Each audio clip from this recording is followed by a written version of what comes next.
আজকের মতো আমরা অনুষ্ঠানটি শুরু করতে যাচ্ছি। সকলে ধৈর্য সহকারে শ্রদ্ধা চিত্রে আমাদের অনুষ্ঠান থেকে বুদ্ধের নির্বাণকামী ধর্ম দেশনা শ্রবণ করবেন। নমো তাস্সা ভগবতু অরহতু সাম্মা সম্বুদ্দাস্সা। নমো তাস্সা ভগবতু অরহতু সাম্মা সম্বুদ্দাস্সা। নমো তাস্সা ভগবতু অরহতু সাম্মা সম্বুদ্দাস্সা। তথাগত সম্মুখ সুবুদ্ধকে নতশিরে বন্দনা জানাই। নতশিরে বন্দনা জানাই বুদ্ধের নির্বাণকামী ধর্মকে। এবং আজকে আমাদের সাথে সংযুক্ত ভারতের ষষ্ঠ সংগ্রাম শ্রদ্ধেয় পাল মাহাতের মহোদয় এবং ফেসবুক লাইভ আইটি স্পেস ইউটিউবে সংযুক্ত সকল শ্রদ্ধেয় ভিক্ষু সংঘকে নতশিরে বন্দনা কৃতজ্ঞতা জানাই। আজকে আমাদের সাথে সংযুক্ত থাকা ভারতের ষষ্ঠ সংগ্রাম শ্রদ্ধেয় ভান থেকে শত ব্যস্ততার মাঝেও প্রতিদিন আমাদের সাথে সংযুক্ত থেকে পঞ্চশীল, অষ্টশীল এবং 10 পীঠ ভাবনা পরিচালনা করে থাকেন ভানদেরও নিরোগ দীর্ঘায়ু কামনায় পুনরাশি দান আইটিএসএস এর পক্ষ থেকে মৈত্রীময় শুভেচ্ছা। আমাদের অনুষ্ঠানের শুরুতে ভারতের ষষ্ঠ সংগ্রাম শ্রদ্ধেয় দীপাল মাহাত্মের মহোদয়ের নেতৃত্বে শ্রমণ সংঘের মাধ্যমে মঙ্গলাচরণ দিয়ে অনুষ্ঠান শুরু করা হয়। সে সকল শ্রমণ সংঘের নিরোগ দীর্ঘায়ু কামনায় পুনরাশি দান আইটিএসএস এর পক্ষ থেকে মৈত্রীময় শুভেচ্ছা। আন্তর্জাতিক ত্রিপিটক সধর্ম স্টাডি আইটিএসএস জুম্বা চল প্রোগ্রামে প্রতি শনিবার সধর্মপ্রাণ উপাসক উপাসিকাদের মধ্য থেকে একজন প্রধান আলোচক হিসেবে আমাদের সাথে সংযুক্ত থাকেন। আজকে আমাদের সাথে প্রধান আলোচক হিসেবে সংযুক্ত রয়েছেন সধর্মপ্রাণ উপাসিকা মমতা বড়ুয়া মহোদয়। তিনি আগেও আমাদের সাথে সংযুক্ত থেকে ধর্মদেশনা দান করেছেন। আজকেও তিনি আমাদের প্রধান আলোচক হিসেবে সংযুক্ত রয়েছেন। তারও নিরোগ দীর্ঘায়ু কামনায় পুনরাশি দান আইটিএসএস এর পক্ষ থেকে মৈত্রীময় শুভেচ্ছা।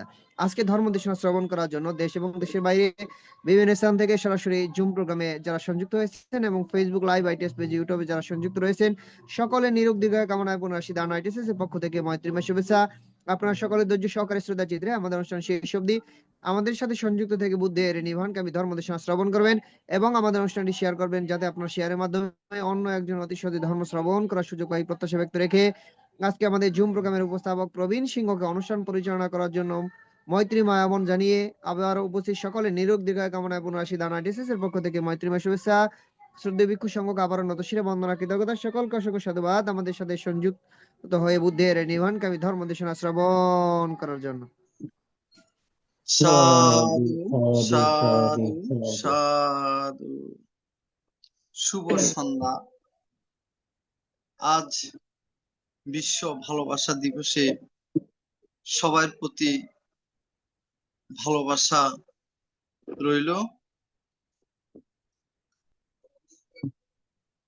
আজকের জুম উদ্বোধক আইটিএসএস পেজের প্রধান উপদেষ্টা শ্রদ্ধেয় ভদন্ত ইন্দ্রবংশ স্থবির ভান্তে আজকের জুম উদ্বোধন করে আমাকে সঞ্চালনা করার দায়িত্ব প্রদান করেছেন। আইটিএসএস পেজের মূল উদ্দেশ্য সদ্ধর্মের আলোয় থাকবো আলোকিত। নমো তাস্সা ভগবতু আরহাতু সাম্মা সম্বুদ্ধাস্সা। নমো তাস্সা ভগবতু আরহাতু সাম্মা সম্বুদ্ধাস্সা। নমো তাস্সা ভগবতু আরহাতু সাম্মা সম্বুদ্ধাস্সা। দেবমানব পূজ্য জগৎগুরু মহাজ্ঞানী তথাগত সম্যক সম্বুদ্ধকে বন্দনা জানাই। বন্দনা জানাই ভারতের ষষ্ঠ সংগ্রাম টিএসএস পেজের আশীর্বাদক শ্রদ্ধেয় ভদন্ত দিকপাল মাহাথের ভান্তিকে। বন্দনা জানাই আইটিএসএস পেজের সাথে সংযুক্ত সকল পরম পূজনীয় ভিক্ষু সংঘ শ্রমণ সংঘদেরকে। আজকে গৃহী সংঘের আলোচনায় সম্মানিত উপাসিকা মমতা বড়ুয়া মহোদয়ার আলোচনা ধর্ম আলোচনা শোনার জন্য যারা জুমে সংযুক্ত হয়েছেন আপনাদের সকলের প্রতি রইল শুভেচ্ছা ও অভিনন্দন। আমাদের মিটিং আইডি 884571573335, ফার্স্ট কোড 788256। এখন মঙ্গলাচরণ। পবিত্র ত্রিপিটক থেকে মঙ্গলাচরণে অংশ নেবেন ভারতের ইনসাইট মেডিটেশন সেন্টারের শ্রমণ সংঘগণ। আমি শ্রমণ সংঘগণকে বন্দনা জ্ঞাপন করছি।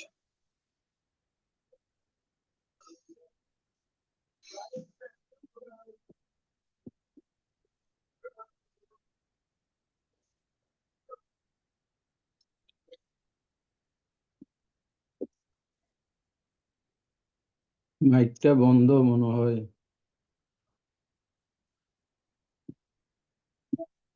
ভারতের ইনসাইট মেডিটেশন সেন্টারের শ্রমণ সংঘগণ এখন মঙ্গলাচরণে অংশ নেবেন। আমি শ্রমণ সংঘগণকে বন্দনাপূর্বক আহ্বান করছি।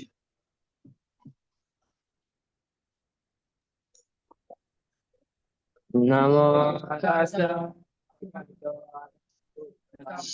সম্বুদ্ধাস্সা নমো তাস্সা ভগবতো আরহতো সাম্মা সম্বুদ্ধাস্সা নমো তাস্সা ভগবতো আরহতো সাম্মা সম্বুদ্ধাস্সা কামলে বাসুয়াগারে বাবে কবো অনুসারে সম্বুদ্ধং ভয়ং তুম্মা কামনোস্য়া noche buddhang sarayata lokajitang narasapa ata dhamman sarayata niyanikang sudesitang noche dhamman sarayata niyanikang sudesitang ata sanghang sarayata punyakitang anusarang evang buddhang sarantarang dhamman sanghang ca bhikkhavo Mayang baca bidatang balomang sulani satiti Bhavatu sapamangala rakantu sapadevata Sabha buddhanubhavena tata soteva bandhane Bhavatu sapamangala rakantu sapadevata Sabha dhammanubhavena tata soteva bandhane Bhavatu sapamangala rakantu sapadevata Sabha sanganubhavena tata soteva bandhane সাধু সাধু সাধু সাধু সাধু। এখন পঞ্চশীল প্রার্থনা সবার পক্ষ থেকে মহান ভিক্ষু সংঘের নিকট পঞ্চশীল প্রার্থনা করবেন প্রবাসী উপদেষ্টা বাবু ধর্মদর্শী বড়ুয়া মহোদয়। তাদেরকে নমস্কার জানাচ্ছি। নমস্কার দাদা। নমস্কার। আমি প্রথমতে তথাগত সম্যক সম্বুদ্ধকে নত শিরে বন্দনা করিতেছি। বন্দনা করিতেছি আইটিএস এর বড়বান থেকে বন্দনা করিতেছি। আইটিএস এর সকল ভিক্ষু সংঘকে নত শিরে বন্দনা করিতেছি এবং আইটিএস এর সকল সদস্যবৃন্দুকে আজকার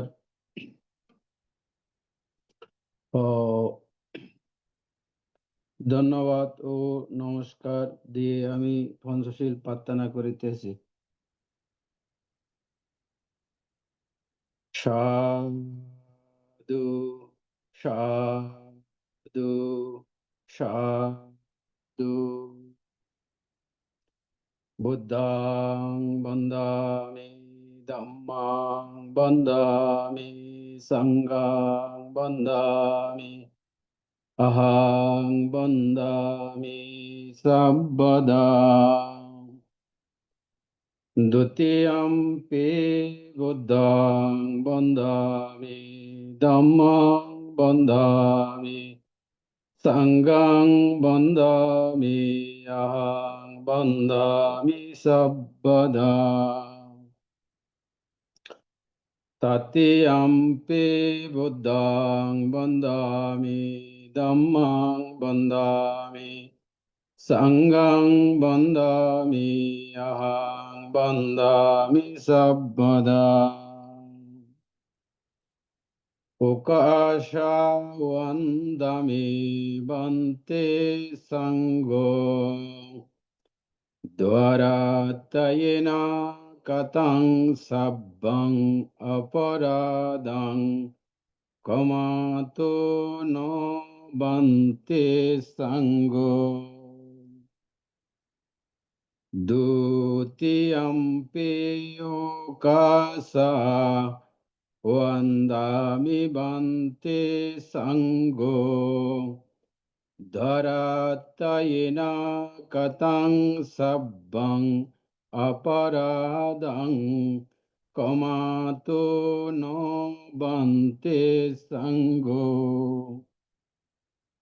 tate ampe okasawandami bante sango daratayena katang sabbang aparadang kamato no bante sango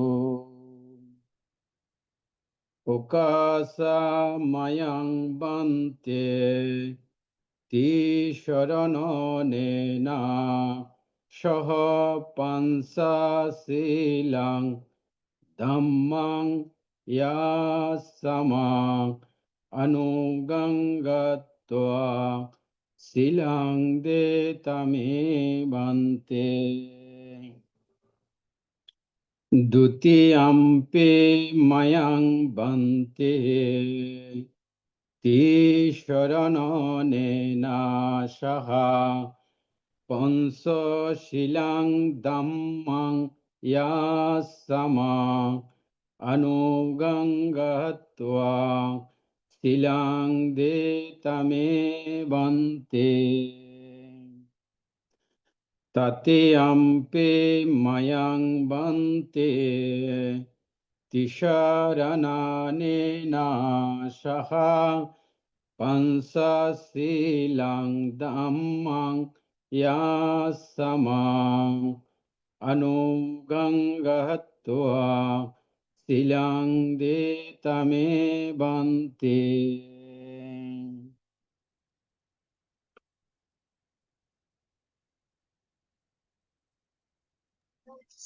এখন পঞ্চশীল প্রদান করছেন ভারতের ষষ্ঠ সংঘরাজ ITSS পেজের আশীর্বাদক পূজনীয় বড় ভান্তেকে বন্দনা জ্ঞাপন করছি। Tamahang badamtang badeta. Amavante. Namo tassa bhagavato arahato samma sambuddhassa. Namo tassa bhagavato arahato samma sambuddhassa. Namo tassa bhagavato arahato samma sambuddhassa. Namo tassa bhagavato arahato samma sambuddhassa. Buddhang saranang gacchami. Buddham saranang gacchami. Dhammang saranang gacchami. Dhammang saranang gacchami. Sanghang saranang gacchami. Sangham saranang gacchami. Dutiyampi buddhang saranang gacchami. Tutiyampi buddham saranang gacchami. Dutiyampi dhammang saranang gacchami.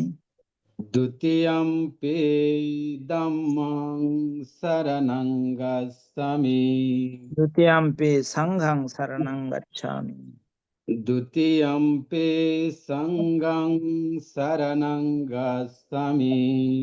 Tatiyampi buddhang saranang gacchami. Tatiyampi buddham saranang gacchami. Tatiyampi dhammang saranang gacchami. Tatiyampi dhammam saranang gacchami. Tatiyampi sanghang saranang gacchami.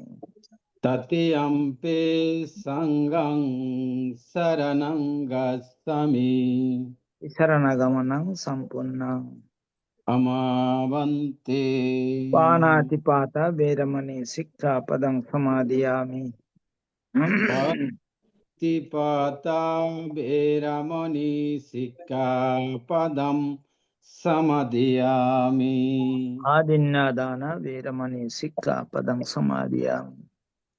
Adinna dana veramani sikkhapadam samadhiyami. कामेषु मिच्छाचार वेरमणि सिक्खापदं समादियामि कामेषु मिच्छाचारा वेरमणि सिक्खापदं समादियामि मुसावादा वेरमणि सिक्खापदं समादियामि मुसावादा वेरमणि सिक्खापदं समादियामि सुरामेरया मज्जपमदट्ठाना वेरमणि सिक्खापदं समादियामि सुरा मेरे मज्जे पमादट्टाना वेरमणि सिक्खापदं समादियामि साधु साधु इमां तिसरणेन सद्दिं पंचशीलं धम्मं साधुकं सुरक्षितं कृत्वा अपमादेन शीलं सम्पदेथ मा बन्ते शीलेन सुगतिं गन्ति शीलेन भुगसम्पदां शीलेन निभृतिं गन्ति तस्मात् शीलं विशोधये সাধু साधु সাধু साधु আগামী 22 তারিখ তো মহা অনুষ্ঠান, খুব বড় অনুষ্ঠান। আপনার ভাইয়ের ওখানে বিগবাড়িয়া, আমরা যাব সবাই। বন্তে না বন্তে আমাকে বলছেন? আপনাকে বলছি সাধু। বন্তে বন্তে মন্দিরের মধ্যে বন্তে খুব বড়। আমার সাথে গত সোমবারে কথা হইছে, কিন্তু বলে নাই আর কি। না, আমি বললাম আর কি। বন্ধা বন্ধের জন্য পশ্চিমবঙ্গের সব ভিক্ষু ওখানে উপস্থিত থাকবে। আচ্ছা ঠিক আছে বন্ধে। ওকে। ওখানে নাকি ওই 10 ক্লাসের ওই গিয়া নাকি এখন প্রথমে 5 ক্লাস ছিল, তো এখন 10 ক্লাসের একটা নাকি ওই গিয়া তৈরি করতেছে ও হ্যাঁ, আর কি। বিল্ডিং আমাকে বলছে হচ্ছে ওইটার জন্য বলছে আর কি। বিল্ডিং হচ্ছে ওখানে। হ্যাঁ হ্যাঁ, ওখানে কিছু অনুদান দিতে বলছে আর কি গত সোমবারে। এখন এটা অনুষ্ঠান হচ্ছে, আমাদের ভারতীয় ভিক্ষু সংঘ প্রতিষ্ঠা হয়েছে 50 বছর হচ্ছে। এই 50 বছরের উপলক্ষে এটা পূর্তি অনুষ্ঠান। উপলক্ষে অনুষ্ঠান। ঠিক আছে। ফাইস্টাইয়ের দেওয়া যায়? হ্যাঁ, ওখানে কি সকালে ফাইস্টাই দেয় নাকি দেয় না? আমরা শুধু পায়েস না, আমরা ভাতও খাবো তো ওখানে। ওখানে সবার জন্যই ওখানে খাওয়া দাওয়া থাকবে ব্যবস্থা। হ্যাঁ হ্যাঁ আচ্ছা, বন্ধের সাথে কথা বলবো, কি দিতে পারি দেখি তৈরি বন্ধে। আচ্ছা, খুব ভালো। সাধু সাধু সাধু। এখন বন্ধে না বন্ধে ভাবনা মঙ্গল। 10 মিনিট ভাবনা পরিচালনা করবেন ITSS পেজের আশীর্বাদক, ভারতের ইনসাইট মেডিটেশন সেন্টারের অধ্যক্ষ পরিচালক পূজনীয় বড়বান্তে ভান্তিকে বন্দনা জ্ঞাপন করছে। সদ্ধর্ম প্রাণ উপাসক উপাসিকা বৃন্দ, আপনারা শিলে প্রতিষ্ঠিত হয়েছেন। চলুন এখন আমরা 10 মিনিট আনাপানসতি ভাবনার অভ্যাস করি। আমাদের উদ্দেশ্য আমাদের চিত্তের একাগ্রতা সাধন এবং চিত্তের পবিত্রতা সাধন। চিত্তের একাগ্রতা এবং পবিত্রতা ছাড়া নির্বাণের পথে অগ্রসর হওয়া যায় না। কি করে এই ভাবনা করতে হবে সেটা আমাদের জানা প্রয়োজন। প্রথমে কোমর, ঘাড়, মেরুদণ্ড সিধা করে বসতে হবে। চোখ সবসময় বন্ধ রাখতে হবে। এবার নাসিকার অগ্রভাগে যেখানে শ্বাস প্রশ্বাসে ক্রিয়া অনুভূত হচ্ছে সেখানে মনটাকে স্থাপন করতে হবে। শ্বাস আসলে আসছে বলে জানা, শ্বাস গেলে গেছে বলে জানা, এটাই হচ্ছে আমাদের কাজ।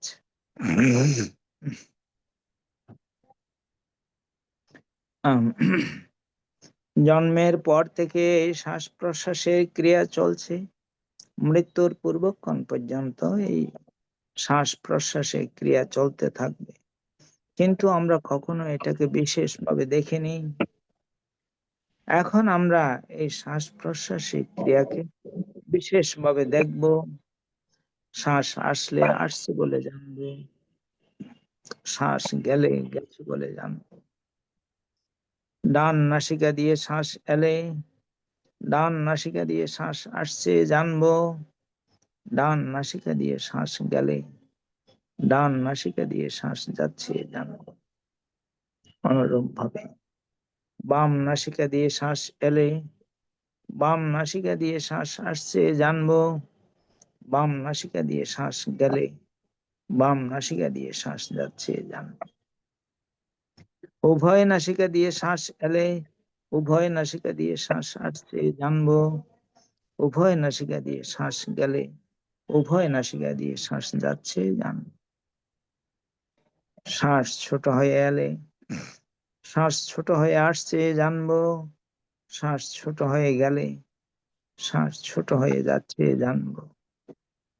অনুরূপ ভাবে শ্বাস বড় হয়ে এলে, শ্বাস বড় হয়ে আসছে জানবো।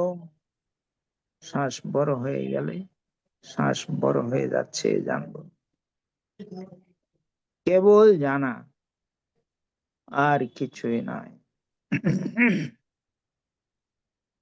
যখন যেভাবে শ্বাস আসছে আর যখন যেভাবে শ্বাস যাচ্ছে, কেবল জানা। নিজের অজান্তে একটি শ্বাসও যেন ভিতরে প্রবেশ করতে না পারে। অনুরূপ ভাবে নিজের অজান্তে একটি শ্বাসও যেন বেরিয়ে যেতে না পারে। প্রত্যেকটি শ্বাস প্রশ্বাস জেনে জেনে নিতে হবে, জেনে জেনে ছাড়তে হবে। মনের স্বভাব বড়ই চঞ্চল, বড়ই চপল, এক জায়গায় থাকতে চায় না। কখনো অতীতের দিকে, কখনো ভবিষ্যতের পরিকল্পনায় চলে যায়। সকল অবস্থাতেই খুব শান্তভাবে জানতে হবে, মনটাকে যে কাজ দিয়েছিলাম সেই কাজে তো নেই। সেটা জানার সঙ্গে সঙ্গে মন আবার তার নিজের কাজে চলে আসবে। এইভাবে মন বারবার যেতে থাকবে, বারবার নিয়ে আসতে হবে। খুব শান্তভাবে এই কাজ করতে হবে। যারা এই চঞ্চল চপল মনকে শান্ত করতে পারে, তারাই তো ধ্যানী, তারাই জ্ঞানী, তারাই বুদ্ধিমান। খুব সাবধান, খুব সজাগ, খুব সচেতন ভাবে এই কাজ করতে হবে।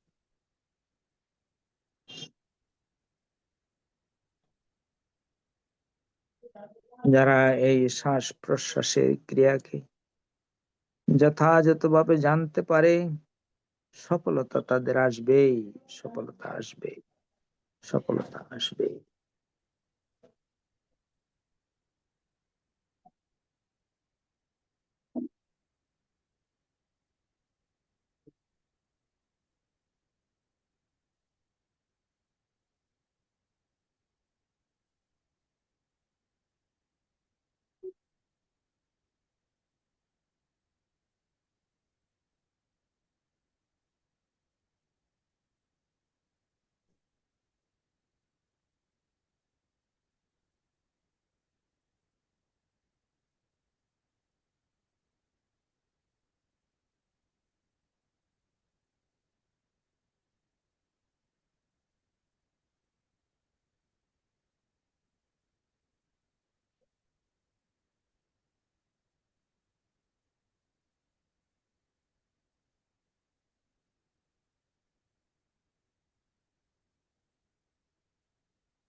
ভবতো সর্বমঙ্গলং রক্ষন্তু সর্বদেবতাম সর্ববুদ্ধানুভাবেন সদা সত্যে ভবন্তু তে ভবতো সর্বমঙ্গলং রক্ষন্তু সর্বদেবতাম সর্বধর্মানুভাবেন সদা সত্যে ভবন্তু তে ভবতো সর্বমঙ্গলং রক্ষন্তু সর্বদেবতাম সর্বসংঘানুভাবেন সদা সত্যে ভবন্তু তে।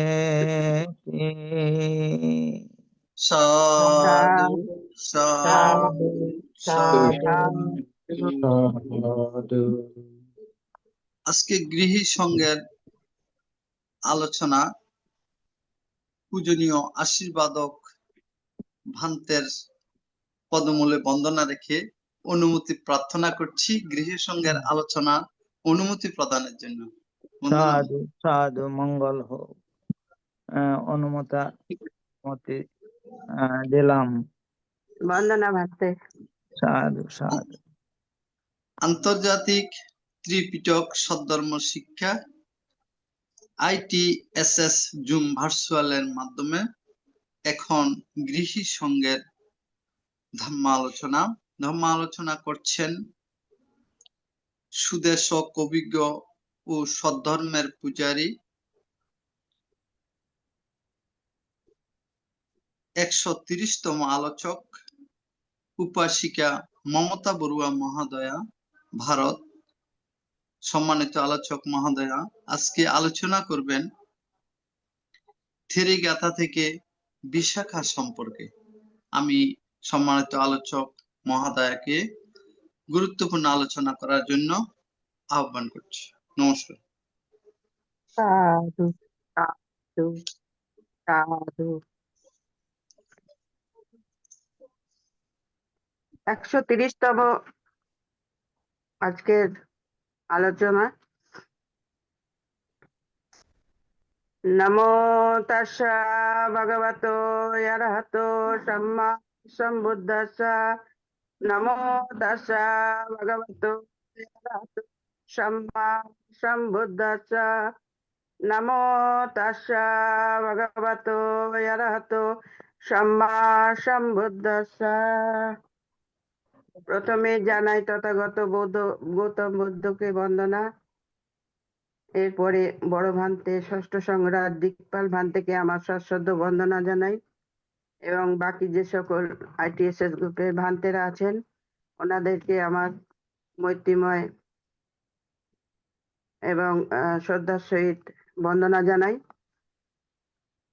ITSS এবং উপাসক উপাসিকাদের আমার শুভেচ্ছা ও শুভকামনা জানাই। ITSS পরিবার আমার কাছে খুব একটা নতুন নয়। আমি প্রায় 23 সাল থেকে এখানে যোগদান করেছি। এর আগে বহুবার আমার আলোচনা হয়েছে। বারবার ঘুরে ঘুরে আসে। আমরা ধর্মের জন্য এখানে কিছু শিক্ষা গ্রহণ করতে আসি। প্রত্যেক দিনই নানা ভান্তেদের দর্শন পাই এবং ধর্মকথা শুনি। আজ শনিবার গৃহীরা বক্তব্য রাখেন। আজকে এই ভ্যালেন্টাইন ডেতে আমার বক্তব্য রেখেছেন ITSS এর প্রতিষ্ঠাতা মিলনবাবু। আমাকে 1 মাস আগে জানিয়েছেন। ওনাকে আমার কৃতজ্ঞতা জানাই। অতি মঙ্গলজনক আমাদের এই ITSS পরিবার। এই পরিবারে আমি সবার বড় দিদি নামে পরিচিত। আমার আজকের বিষয় হচ্ছে থেরিগাথা থেকে বিশাখার উপাখ্যান।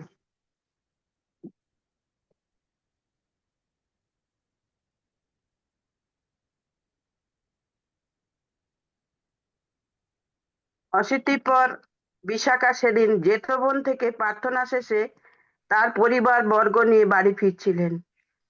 হঠাৎ লক্ষ্য করলেন অদূরে বিরাট জনতা একমাত্র প্রায় মস্ত হস্তিকে তাড়িত করে তার দিকে এগিয়ে আসছে। চূড় উত্তোলন করা হস্তিটিকে দেখে তার আত্মীয় স্বজনরা আতঙ্কিত হলেন এবং অনুচরদের অনেকে পলায়ন করলো। কয়েকজন বিশাখাকে ঘিরে চারিদিকে এক গণ্ডি রচনা করে দাঁড়িয়ে গেল। কিন্তু ধীর স্থির বিশাখা বিন্দু মাত্র বিচলিত না হয়ে ব্যাপারটা কি জানতে চাইলেন। তখন জনতার মধ্য থেকে একজন বেরিয়ে এসে তাকে ঘটনাটা বিবৃত করলেন। তিনি বললেন, কৌশলরাজ নাকি কারো মুখে জানতে পান যে বিশাখা 5টি হস্তির শক্তি ধারণ করেন। তিনি এতে আমোদিত ও কৌতুকপ্রদ হয়ে বিশাখার শক্তি পরীক্ষার জন্য এই নাটকীয় ঘটনার আয়োজন করেছেন। শুনে বিশাখা, বান্টিকে বলো তো সৌমি ফোন করছে। কৌশলরাজ নাকি কারো মুখে জানতে পান যে বিশাখা 5টি হস্তির শক্তি ধারণ করেন। তিনি এতে আমোদিত ও কৌতুকপ্রদ হয়ে বিশাখার শক্তি পরীক্ষার জন্য এই নাটকীয় ঘটনার আয়োজন করেছেন। শুনে বিশাখা কিঞ্চিৎ হাসলেন। যখন হস্তিটি নিকট এলেন, তখন তিনি তার শুধু আঙুল দিয়ে হস্তিটি সুর চেপে ধরলেন। হস্তিটি তখন তার নড়াচড়ার ক্ষমতা হারিয়ে শান্ত হয়ে দাঁড়িয়ে পড়ল। বিশাখা তারপর হতভাগ্য হস্তিটিকে এমন জোরে এক ঠেলা দিলেন যে তাতেই জন্তুটি মাটি থেকে উপরে উঠে একেবারে রাজপ্রাঙ্গণে পতিত হলো। সমবেত জনতা এই অভাবনীয় দেখে মহাপ্রাণা বিদ্যা বিশাখাকে হর্ষধ্বনি দিয়ে প্রশংসা করতে লাগলেন এবং স্বয়ং দেবী বিশাখা নির্বিকার চিত্তে তার আবাসে ফিরে। বিশাখার বাল্যকাল। মহা উপাসিকা বিশাখার জীবন কাহিনী অতীব চমকপ্রদ।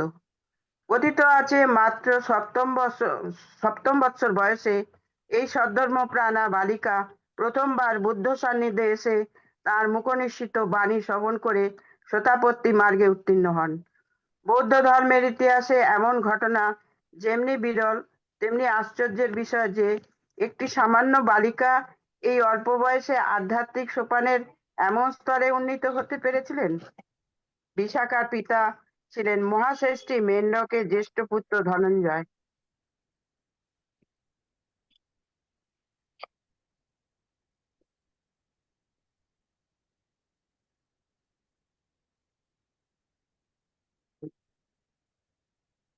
তাদের বাস ছিল অঙ্গরাজ্যের বৌদ্ধীয় নগরে। তখনকার দিনে অঙ্গরাজ্য ছিল মগধ রাজ বিম্বিসারের।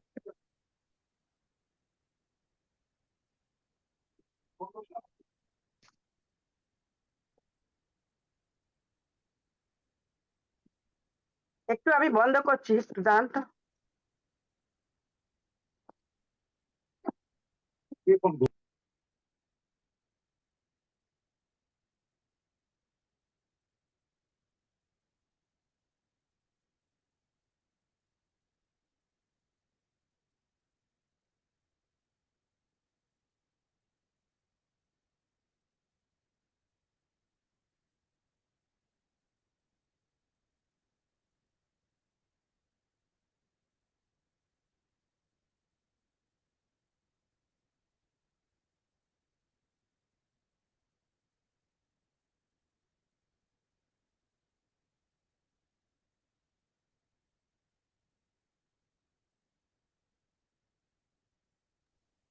সরি, দুঃখিত, আমার ফোন এসেছিল তো আমি কথা বলতে পারছিলাম না জন্য।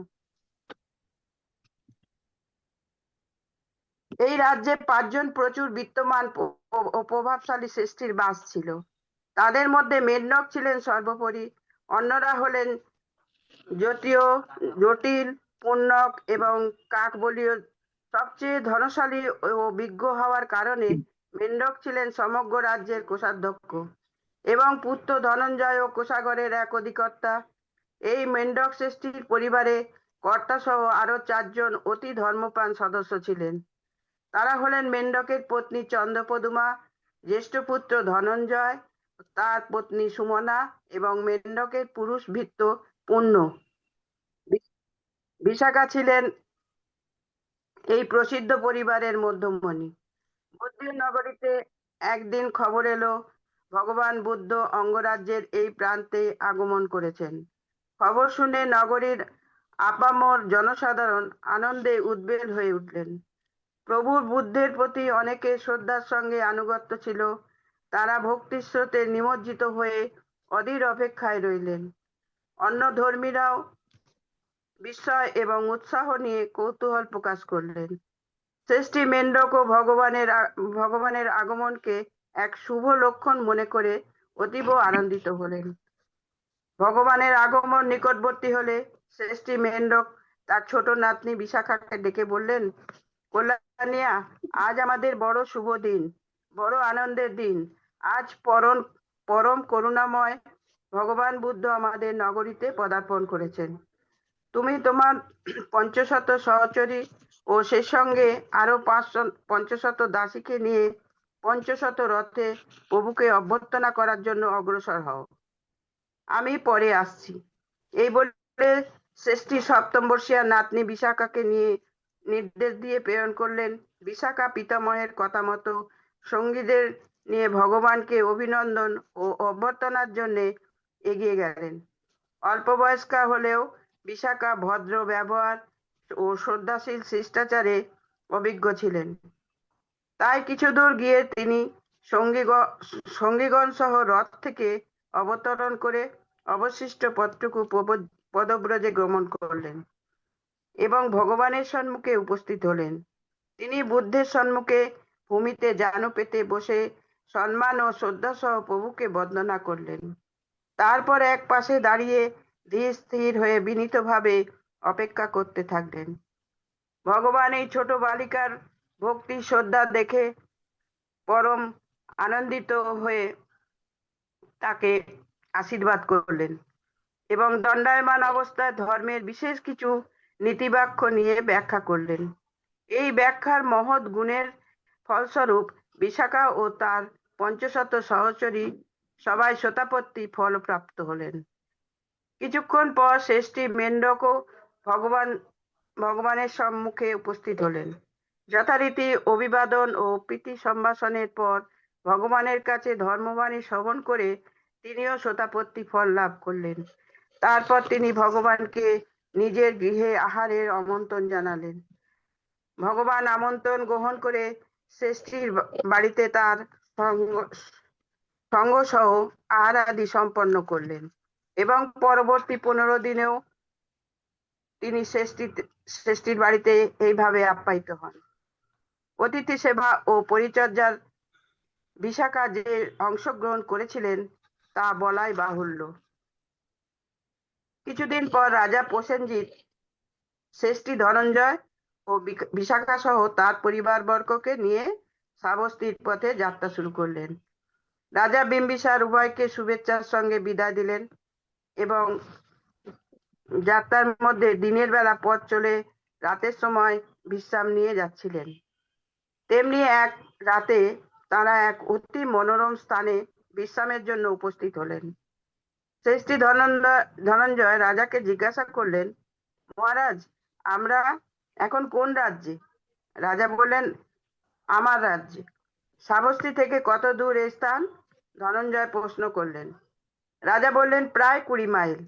তখন ধনঞ্জয় শ্রেষ্ঠী রাজাকে বললেন, অনেক শহরে অনেক লোকের ভিড় এবং সবসময় কর্মব্যস্ততা। আমার নিজের পরিবারেও অনেক লোকজন রয়েছে। তাই মহারাজ, আমি কি একটা অনুরোধ রাখতে পারি? আপনার কাছে আমি কি এই স্থানে বসতি স্থাপন করতে পারি?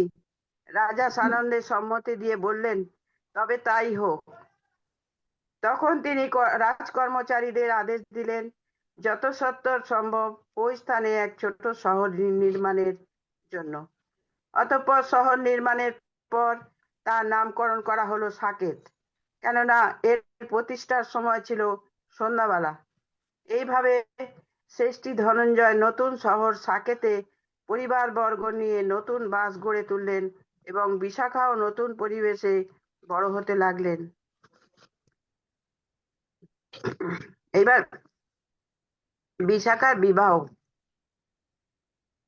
সেই সময় শ্রাবস্তিতে মৃগা শ্রেষ্ঠী নামে এক সম্ভ্রান্ত ও অভিজাত বংশীয় ধনী ব্যক্তির বাস করতেন। তার একমাত্র পুত্র সন্তান ছিল, তার নাম বর্ধন। ছেলের বিবাহযোগ্য বয়স হলে পিতামাতা তাকে বললেন, বৎস, তোমার বিবাহযোগ্য বয়স হয়েছে, এখন তো তোমার সংসার ধর্ম শুরু করার সময়। তুমি যদি মনে করো তাহলে নগরীর যে কোনো যোগ্য পরিবারের কন্যাকে নির্বাচন করতে পারো। কিন্তু আমি তো বিবাহের জন্য এখন প্রস্তুত নই, বললেন পূর্ণবন্ধন। কিন্তু বৎস, বংশরক্ষার জন্য তো বিয়ের প্রয়োজন। পরিবারে সন্তানাদি না থাকলে তো পৈতৃক বংশ রক্ষা হয় না। পিতামাতা বললেন, তাহলে আপনাদের কথায় আমি রাজি, আপনারাই মেয়ে পছন্দ করুন, তবে যে মেয়ে আপনারা পছন্দ করবেন তার 5 রকমের সৌন্দর্য থাকা চাই, বললেন পূর্ণবন্ধন।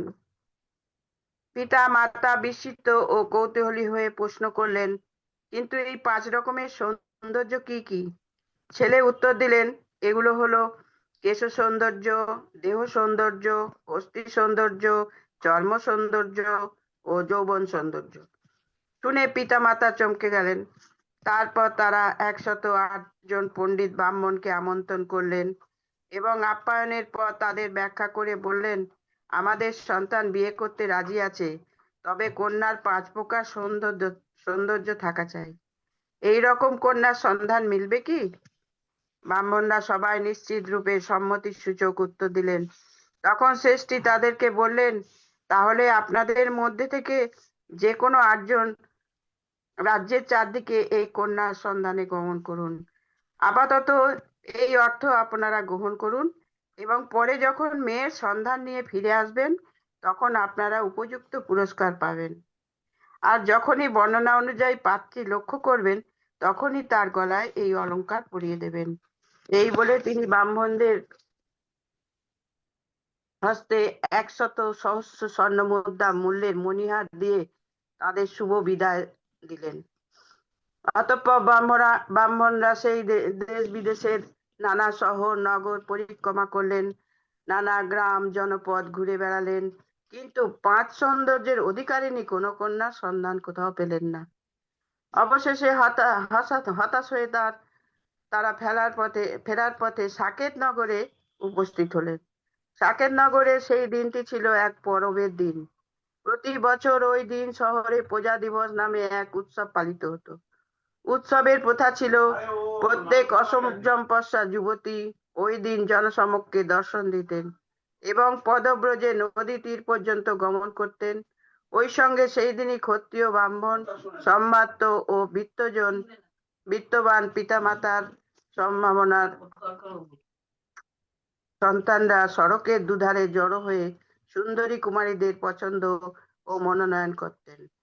সাবস্তি আগত ব্রাহ্মণরাও কৌতূহলবশত সড়কের এক ধারে দাঁড়িয়ে দৃশ্য দেখতে লাগলেন। সেই মুহূর্তে ষোড়শী বিশাখা তার 500 সখী পরিবৃত হয়ে আপন সৌন্দর্যের লাবণ্যে সবাইকে মোহিত করে সড়ক দিয়ে নদী তীরে গমন করছিলেন। এমন সময় হঠাৎ ঘন কৃষ্ণ মেঘ আকাশ ছেয়ে ফেললো এবং পরক্ষণে অঝরে বৃষ্টি শুরু হলো। অকস্মাৎ এই দুর্যোগে বিশাখার 500 সখীরা তাকে একলা ফেলে দৌড়ে আশ্রয়শালায় পৌঁছে গেলেন। কিন্তু ধীর স্থির বিশাখা নিজের মর্যাদা ও সম্ভ্রম অক্ষুণ্ণ রেখে স্বাভাবিক গতিতে তথায় গিয়ে উপস্থিত হলেন। ব্যাপারটা দর্শন করে পণ্ডিত ব্রাহ্মণগণ চমৎকৃত ও আশান্বিত হলেন। আনন্দিত হয়ে তারা ভাবলেন, এই কন্যা নিশ্চয়ই 5 প্রকার সৌন্দর্যের, কিন্তু তা তো প্রমাণ সাপেক্ষ। তাই তারা পরোক্ষভাবে পরীক্ষা করার মতলব নিয়ে নিজেদের মধ্যে বলাবলি শুরু করলেন। একজন বললেন, মনে হয় এই কন্যাটি অলস, তাই হয়তো তার পতিকে বাসি ফ্যান খেয়ে দিন কাটাতে হবে। এই বাক্য বিশাখা শুনতে পেলেন এবং অপ্রতিভ হয়ে ব্রাহ্মণদের প্রশ্ন করলেন, আপনারা কি কথা বলাবলি করছেন? তখন তারা তাদের মন্তব্য দ্বিতীয়বার ব্যক্ত করলেন। মৃদু মধুর কণ্ঠে বিশাখা তাদের আবার প্রশ্ন করলেন, আপনারা কেন এই মন্তব্য করছেন? ব্রাহ্মণরা তখন বললেন, কল্যাণীয়া, আমরা লক্ষ্য করলাম আপনার সখীরা বৃষ্টি আসার সঙ্গে সঙ্গে সবাই এক দৌড়ে ওই অট্টালিকায় আশ্রয় নিলেন এবং সেই জন্য তাদের পরিধানের বস্ত্র বা অলংকার কোনো কিছুই বাড়ি সিক্ত হলো না। অথচ আপনি এই সামান্য পথটুকু ভিজে এলেই তাতে আপনার বস্ত্র ও অলংকার সব ভিজে গেল। এই কারণেই আমরা এই মন্তব্য করলাম। মহাশয়গণ, আপনারা এরকম কথা বলবেন না। আমি এদের চেয়েও ভালো দৌড়াতে পারি, কিন্তু এই সময় না দৌড়ানোর কিছু যথাযথ কারণ আছে। বিশাখা বললেন। ভদ্রে, কি সেই কারণ? ব্রাহ্মণদের একজন প্রশ্ন করলেন। মহাদয়রা, আপনারা নিশ্চয়ই অবগত আছেন, ধাবমান অবস্থায় 4টি কার্য সম্পাদন করা আপন সম্মান, মর্যাদা ও মঙ্গলের জন্য নিতান্ত অনুচিত। তাছাড়াও আর একটা গুরুত্বপূর্ণ আছে। কল্যাণী, সেই 4টি জিনিস কি কি? কল্যাণী, সেই 4টি জিনিস কি কি? ভদ্র মহোদয়গণ, প্রথমত, এক স্বনামধন্য ও রাজসজ্জায় সজ্জিত পুরুষ যদি তার পরিহিত পোশাক উত্তোলন করে ধাবমান হন, সেটা তার পক্ষে সম্মানজনক ও মর্যাদাশালী হবে না।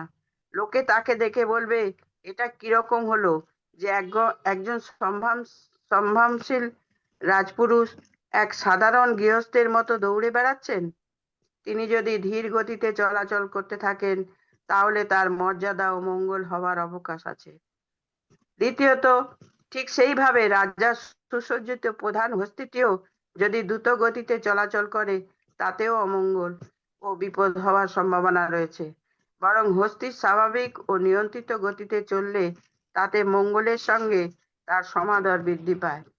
তৃতীয়ত, যদি কোনো ব্যক্তি সংসার ত্যাগ করে সন্ন্যাসব্রত গ্রহণের পর দ্রুত গতিতে চলাফেরা করেন, তাতে তার চঞ্চল স্বভাব ও বিধিহীন জীবনের পরিচয় দেয় এবং তার শুভ ইঙ্গিত প্রকাশ করে না।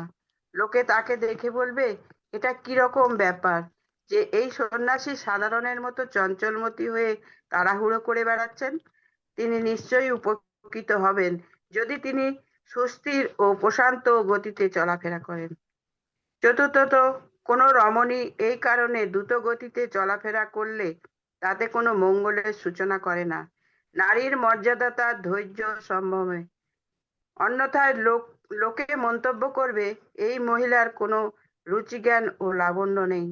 এই 4টি জিনিসের জন্য আমি আপনাদের বলছিলাম যে ধাবমান গতি মঙ্গলময় নয়।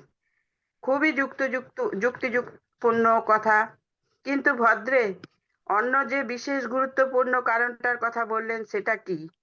মহাশয়গণ, কন্যা হচ্ছে পিতামাতার খুবই আদরের পাত্র, কিন্তু তারা এটা সম্বন্ধেও সচেতন যে একদিন সেই মেয়েকে বিদায় দিতে হবে অন্য এক পরিবারে। তাই সেটা মনে রেখে তারা আমাদের লালন পালন ও শিক্ষা দিয়ে উপযুক্ত করে তৈরি করেন। এরই মধ্যে যদি আমরা কারণে অকারণে দৌড়াদৌড়ি করে বেড়াই এবং তাতে কোনো দুর্ঘটনা ঘটে যায়, তখন তার ফলে হয়তো হাতে পায়ে আঘাতপ্রাপ্ত হয়ে অক্ষম হয়ে পড়তে পারি। সেই ক্ষেত্রে আমাদের সারা জীবন পিতামাতার পরিবারে বোঝা হয়ে থাকতে হবে। বিয়ের কোনো সম্ভাবনা থাকবে না। তাই না দৌড়ানোর এটাই হচ্ছে বিশেষ কারণ। বিশাখার সঙ্গে এই কথোপকথনের মধ্যে ব্রাহ্মণ পণ্ডিতরা লক্ষ্য করছিলেন কন্যার সুললিত ব্যাখ্যা, শুভ্র দন্তশোভা, রক্তিম লালিত্য মাখা অষ্টদয়, কামনীয় স্বাস্থ্য সৌন্দর্য, পূর্ণ যৌবন ও অনুপম লাবণ্যের বিকাশ। তারা আশ্বস্ত হলেন এবং নিশ্চিতভাবে বুঝতে পারলেন এই সেই কন্যা যিনি পঞ্চ সৌন্দর্যের অধিকারিণী। তখন তারা আনন্দের সঙ্গে সেই স্বর্ণহার নিয়ে বিশাখার গলায় পরিয়ে দিলেন এবং বললেন, মা, এই স্বর্ণহার উপযুক্ত ও যথাযোগ্য স্থানে অর্পণ করা হলো। বুদ্ধিমতী বিশাখা এর প্রত্যক্ষ ইঙ্গিত বুঝতে পারলেন। তিনি তাদের জিজ্ঞাসা করলেন, কিন্তু আপনারা আসছেন কোত্থেকে? শ্রাবস্তী থেকে, ব্রাহ্মণরা উত্তর দিলেন। নিশ্চয়ই কোনো শ্রেষ্ঠীর কাছে থেকে। তার নাম কি? বিশাখা শুধালেন। কল্যাণী, তার নাম মৃগার শ্রেষ্ঠী। এবং আমার ভাবী পতি, তার নাম কি? তিনি হচ্ছেন তরুণ পুণ্যবর্ধন। ব্রাহ্মণ বললেন। এইভাবে আলাপের পর আত্মসচেতন বালিকা উপলব্ধি করলেন যে এই পরিবারের সঙ্গে সম্বন্ধ স্থাপন করা উপযুক্ত। তখন তিনি পিতাকে সংবাদ পাঠালেন তার প্রত্যাবর্তনের জন্য যেন রথ প্রেরণ করা হয়, কেননা প্রচলিত রীতি ছিল যে যদিও তিনি আসার সময় পদব্রজে এসেছেন, তথাপি কন্যাকে একবার পছন্দ করে মাল্যদান করা হলে তখন ফেরার সময় সেইভাবে যাওয়া রীতি বিরুদ্ধ। অতএব কন্যার অনুরোধে পিতা 500 রথ প্রেরণ করলেন। বিশাখা তার সখী সহ রথে চড়ে গৃহে ফিরলেন এবং পশ্চাতে চললেন শ্রাবস্তিবাসী ব্রাহ্মণগণ। শ্রেষ্ঠী ধনঞ্জয়ের গৃহে উপস্থিত হয়ে ব্রাহ্মণরা তাদের আগমনের কারণ বিবৃত করলেন। শ্রেষ্ঠী তখন প্রশ্ন করলেন, আপনাদের মৃগাশ্রেষ্ঠীর ধনের পরিমাণ কত? তখন শুধলেন 400 কোটি। তখন বললেন, যদিও সম্পত্তির পরিমাণ তুলনামূলকভাবে সামান্য, তথাপি সৎপাত্র যখন পাওয়া গেছে তখন আপত্তি আর কারণ নেই। এই বলে তিনি দুদিন ধরে ব্রাহ্মণদের সমাদরে আপ্যায়িত করলেন এবং পরে মৃগাশ্রেষ্ঠীকে শুভ সংবাদ অবগত করার নির্দেশ দিয়ে ব্রাহ্মণদের বিদায় দিলেন। ব্রাহ্মণরা শ্রাবস্তিতে ফিরে এসে মৃগাশ্রেষ্ঠীকে বিস্তারিত জ্ঞাত করালেন। মৃগাশ্রেষ্ঠী যখন জানতে পারলেন তারা সাকেত নগরীর শ্রেষ্ঠী ধনঞ্জয়ের কন্যাকে মনোনীত করে এসেছেন, তখন প্রথমে তিনি একটু ইতস্তত হলেও আপনারা এক মহাবিত্তবান শক্তিশালী পুরুষের কন্যাকে আমার ছেলের জন্য মনোনীত করেছেন। এখন তাকে যথাযথ সম্মান ও মর্যাদা দিয়ে এই গৃহে আনয়ন করার সুব্যবস্থা করুন। মৃগাশ্রেষ্ঠী তারপর উৎসাহ ও আনন্দের আতিশয্যে রাজা প্রসেনজিৎকে এই শুভ সংবাদ অবগত করালেন। শুনে রাজাও আনন্দের সঙ্গে সম্মতি দিলেন এবং ভাবলেন, এই ধনঞ্জয় শ্রেষ্ঠীকে আমি রাজা বিম্বিসারের কাছ থেকে নিয়ে এসে সাকেত নগরে প্রতিষ্ঠিত করি। তাই আমার মনে হয় আমারও উচিত এই শুভ কর্মে যোগদান করে একবার দর্শন দেয়া। এই চিন্তা করে তিনি তার পরিকল্পনার কথা মৃগাশ্রেষ্ঠীকে জানালেন। এই সংবাদ মৃগাশ্রেষ্ঠীর তখন সাকেত নগরে শ্রেষ্ঠী ধনঞ্জয়ের কাছে প্রেরণ করলেন। সেই সঙ্গে তিনি আরো জানতে চাইলেন তিনি নিজের বিরাট পরিবার ও বন্ধু বান্ধব নিয়ে আসবেন এবং তার সঙ্গে রাজাও তার পরিবার মন্ত্রীবর্গ ও সাঙ্গপাঙ্গ নিয়ে আসছেন, এতে তার কোনো অসুবিধা হবে না। ধনঞ্জয় শ্রেষ্ঠী উত্তর পাঠালেন, এইরকম আরো 10 রাজাকে নিয়ে আসুন, কোনো অসুবিধা হবে না। কিছুদিন পর মৃগাশ্রেষ্ঠী তার বিরাট দলবল সহ রাজাকে সঙ্গে নিয়ে সাকেত নগরীয় দিকে যাত্রা করলেন এবং সাকেত এর মাইল খানেক দূরে এসে তাদের আগমন বার্তা শ্রেষ্ঠী ধনঞ্জয়ের কাছে পাঠালেন। ধনঞ্জয় তখন অভ্যর্থনাশ্রয়ের নিদর্শন স্বরূপ তাদের কাছে নানা উপহার পাঠিয়ে দিলেন। তারপর তিনি কন্যা বিশাখাকে ডেকে পাঠালেন। বিশাখা এলে পিতা কন্যাকে বললেন, মা, এখন তোমার ভাবি শ্বশুর বাড়ির লোকজন এবং সেই সঙ্গে রাজা প্রসেনজিৎ ও তার দলবল নিয়ে এসে উপস্থিত হয়েছেন। তুমি তাদের অভ্যর্থনা ও বাসস্থান ইত্যাদির যথাযোগ্য ব্যবস্থা করো।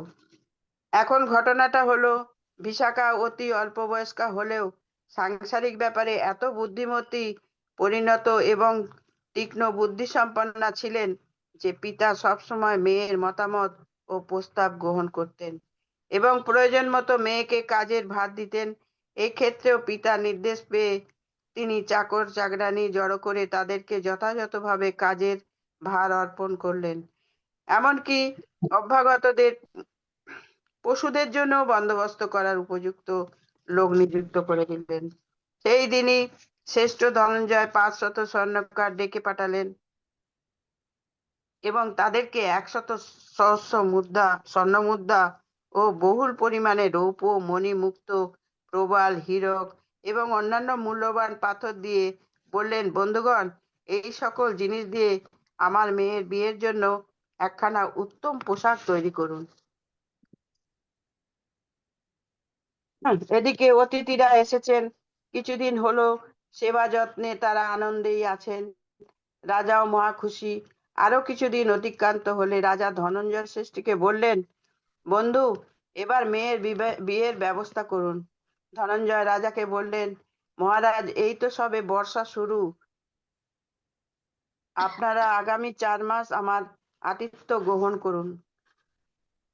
তখন থেকে সাকেত নগরীতে প্রায় নিরবচ্ছিন্ন উৎসব চলতে লাগলো। রাজা, প্রজা, মন্ত্রী, কোতোয়াল সবাই আনন্দে এই দিন কাটাতে লাগলেন। সেই সঙ্গে মৃগা ষষ্ঠী ও তার পরিবার যোগ দিলেন। এইভাবে 4 মাস গত হলে বিবাহের পোশাক তৈরি হলো। অনবদ্য সৃষ্টি এই পোশাক মস্তক থেকে পদযুগল পর্যন্ত বিস্তৃত নিয়ে কেবলমাত্র রূপোর তৈরি সূত্রবন্ধনে প্রস্তুত এবং বিভিন্ন মণি রত্নে জড়ানো। পোশাক তৈরি হওয়ার পর মহাষষ্ঠী তারপর মেয়ের যৌতুকের তালিকা প্রস্তুত করলেন। তালিকার মধ্যে ছিল 500 শকটে ভক্তি 500 শকট মানে গাড়ির মধ্যে ভর্তি স্বর্ণ মুদ্রা, 500 শকটে স্বর্ণ থালা, 500 শকটে রৌপ্য থালা এবং 500 শকটে তামার থালা, 500 শকট পূর্ণ রেশমের পোশাক, 500 শকটে ঘৃত, 500 শকটে তুষমুক্ত পরিবার চাল এবং 500 শকটে লাঙলের ফল ও অন্যান্য দ্রব্য। কন্যার সুখ সুবিধার জন্য আরো 500 রথ সহ 1500 চাকরানী নিযুক্ত করে কন্যার সঙ্গে তাদেরকে শ্বশুর বাড়ি প্রেরণের ব্যবস্থা করলেন। এইভাবে প্রস্তুতির পর একদিন সময় এলো মেয়েকে বিদায় দেবার। সেদিন সকালে তিনি কন্যাকে আপন কক্ষে ডেকে নিলেন এবং তাকে শ্বশুর বাড়িতে ব্যবহারিক ও দৈনন্দিন জীবনের উপযোগী কিছু বাস্তব ও মূল্যবান উপদেশ প্রদান করলেন। তিনি বললেন, মা, শ্বশুর বাড়ি গিয়ে এই 10টি উপদেশ মেনে চলো। যতদিন পর্যন্ত তুমি শ্বশুর বাড়ি অবস্থান করবে ততদিন অন্দরের অগ্নি বাইরে নিয়ে যেও না, বাইরের আগুন বাড়ির ভেতরে এনো না। যে দেয় তাকেও দিও, যে দেয় না তাকে দিও না। যে দেয় ও যে দেয় না উভয়কেই দিও। সুখে স্বস্তিতে উপবেশন করবে, সুখে স্বস্তিতে ভোজন করবে, সুখে স্বস্তিতে শয়ন করবে, অগ্নিকে উপেক্ষা করবে না এবং গৃহস্থলীর দেবগণকে সম্মান প্রদর্শন করবে। এই উপদেশগুলি বলার সময় দৈবক্রমে মৃগা ষষ্ঠী পার্শ্ববর্তী কক্ষে উপবিষ্ট থেকে ধনঞ্জয় ষষ্ঠীর প্রতিটি বাক্য শুনলেন। সেই দিন মধ্যাহ্নে ষষ্ঠী ধনঞ্জয় নগরীর গণ্যমান্য বহু লোক আমন্ত্রণ করলেন এবং তাদের মধ্য থেকে 8 জন বিশিষ্ট পণ্ডিত এবং প্রবীণ লোককে নির্বাচন করে বললেন, বন্ধুগণ, আজ থেকে আপনারা 8 জন আমার পরম আত্মীয়। আপনারা আমার কন্যার সঙ্গে তার শ্বশুর বাড়িতে গিয়ে বাস করবেন এবং তার রক্ষণাবেক্ষণের প্রতি দৃষ্টি রাখবেন।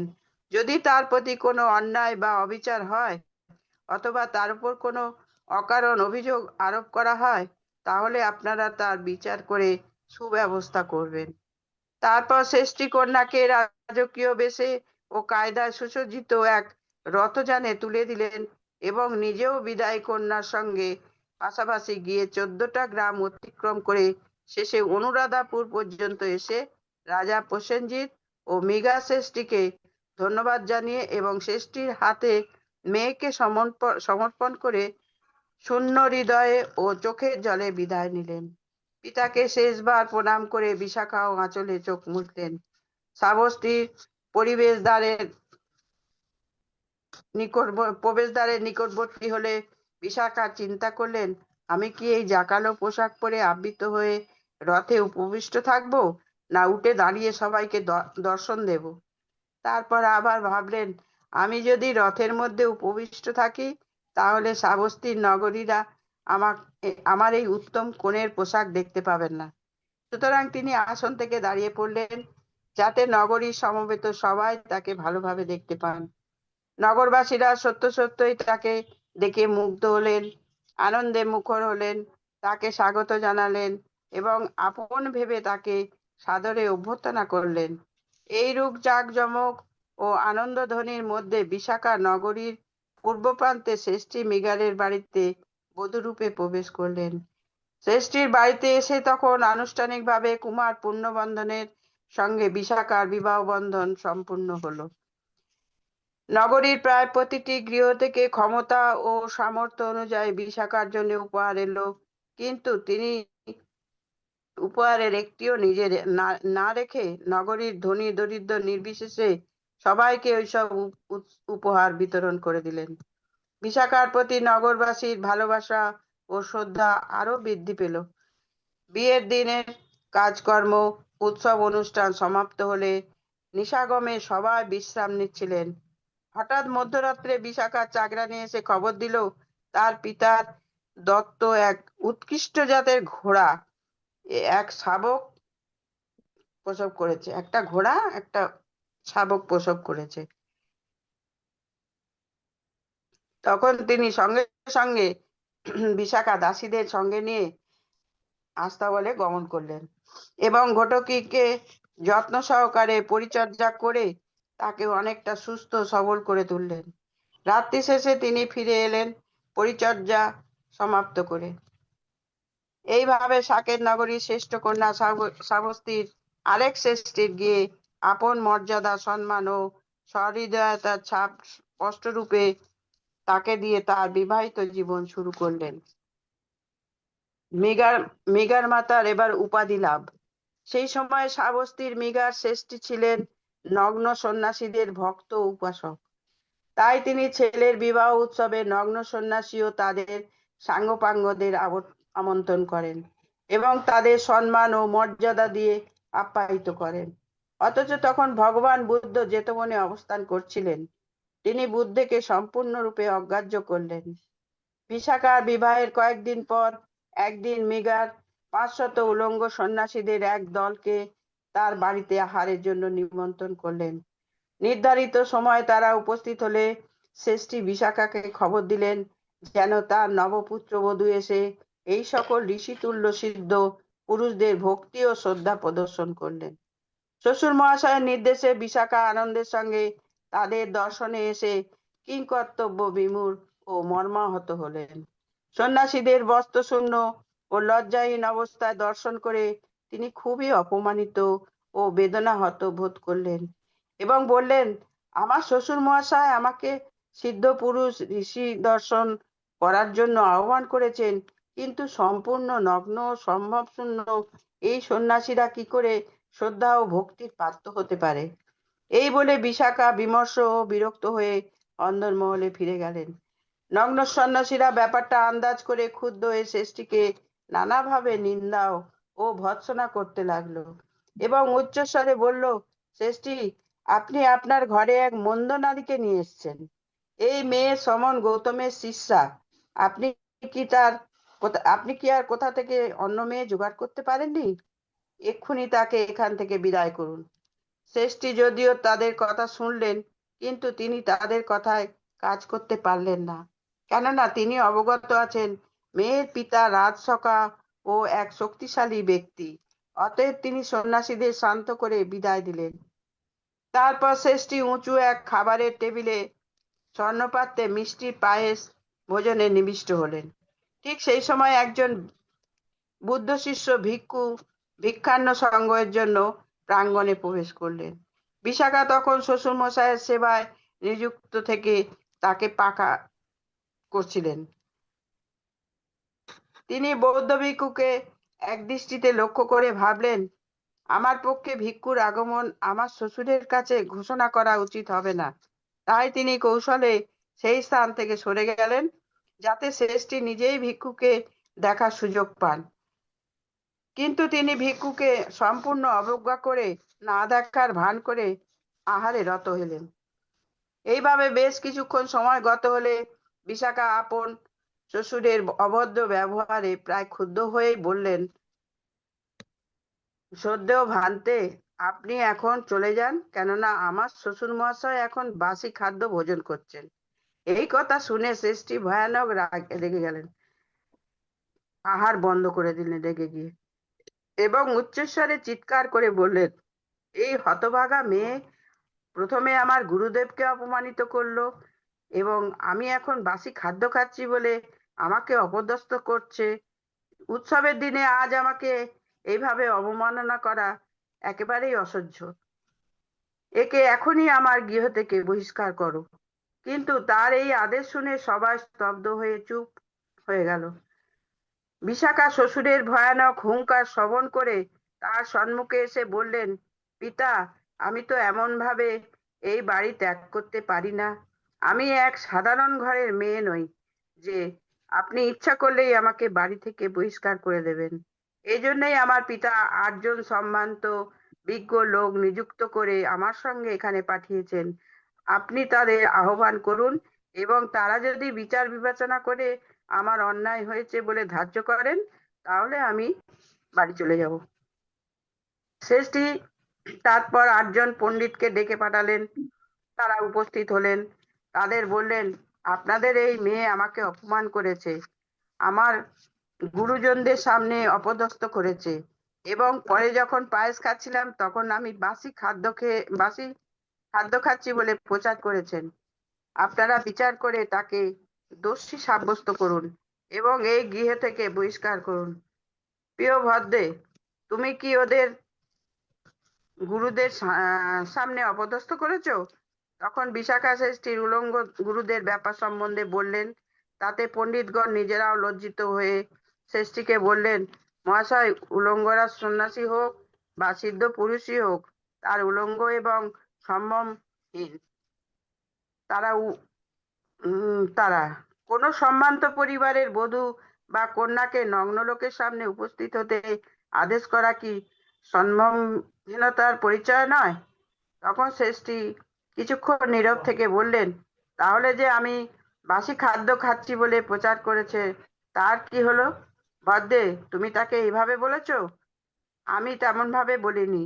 এখন আমি দেখলাম যে আমার শ্বশুর মহাশয় একজন ভিক্ষাপ্রার্থী বৌদ্ধ সন্ন্যাসীকে সম্পূর্ণরূপে অবজ্ঞা করে ও নিজের আহারে রত হয়েছেন। তখন আমি মনে করলাম, আমার শ্বশুর মশাই এই জীবনে কোনো পুণ্যকর্ম সম্পাদন করেছেন কি? বরং তিনি শুধু গত জন্মের কর্মের ফল ভোগ করেছেন। তাই আমি বলেছি, আমার শ্বশুর মহাশয় পুরনো বাসি খাদ্য আহার করছেন। এখন আপনারা সাব্যস্ত করুন আমি অন্যায় বলেছি কিনা। বিশাখা বললেন। তখন পণ্ডিতগণ শেষ্ঠীকে বললেন, কই, আমরা তো এতে দোষের কিছু দেখছি না। আমাদের কন্যা ন্যায় ও সত্য উপলব্ধি করে এই কথা বলেছেন, এই জন্যই কি তার উপর এভাবে ক্রুদ্ধ হয়েছেন? উত্তরে শেষ্ঠী বললেন, স্বীকার করলাম এতে কোনো অপরাধ হয়নি, কিন্তু বিবাহের দিন মধ্যরাতে এই পুত্রবধূ তার পুরুষ ও মহিলা চাকর চাকরানির দিনে গিয়ে পেছন দিকে চলে গেলেন। ভদ্রে, তুমি কি এটা করেছো? হ্যাঁ, তবে কোনো মন্দ অভিপ্রায় নিয়ে আমি তা করিনি। আমার পিতৃদেব উচ্চজাত এক ঘটকি প্রসব করছিল, সেই জন্য আমি খবর পেয়ে তখন গৃহের পশ্চাতে আস্তাবলে গিয়ে দাসীদের নিয়ে তার প্রসবের সময় পরিচর্যা করতে গিয়েছিলাম।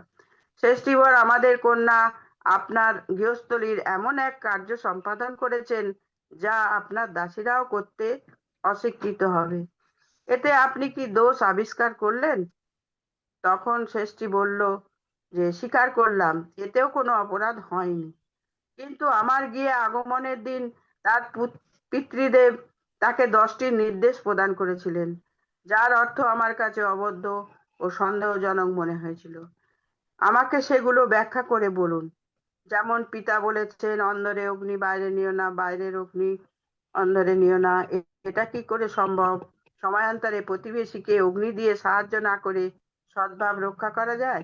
এটা কি সত্যি কল্যাণিয়া ভদ্রে? ঠিক তা নয়। আমার পিতা যা বলেছেন তার অর্থ অন্যরকম। তিনি প্রকৃত রূপে পক্ষে বলতে চেয়েছিলেন যে যদি আমি আমার শ্বশুর মহাশয়, শাশুড়ি মাতা বা পতির কোনো দোষ ত্রুটি লক্ষ্য করি, তা যেন বাইরের অন্য কারো কাছে প্রকাশ না করি।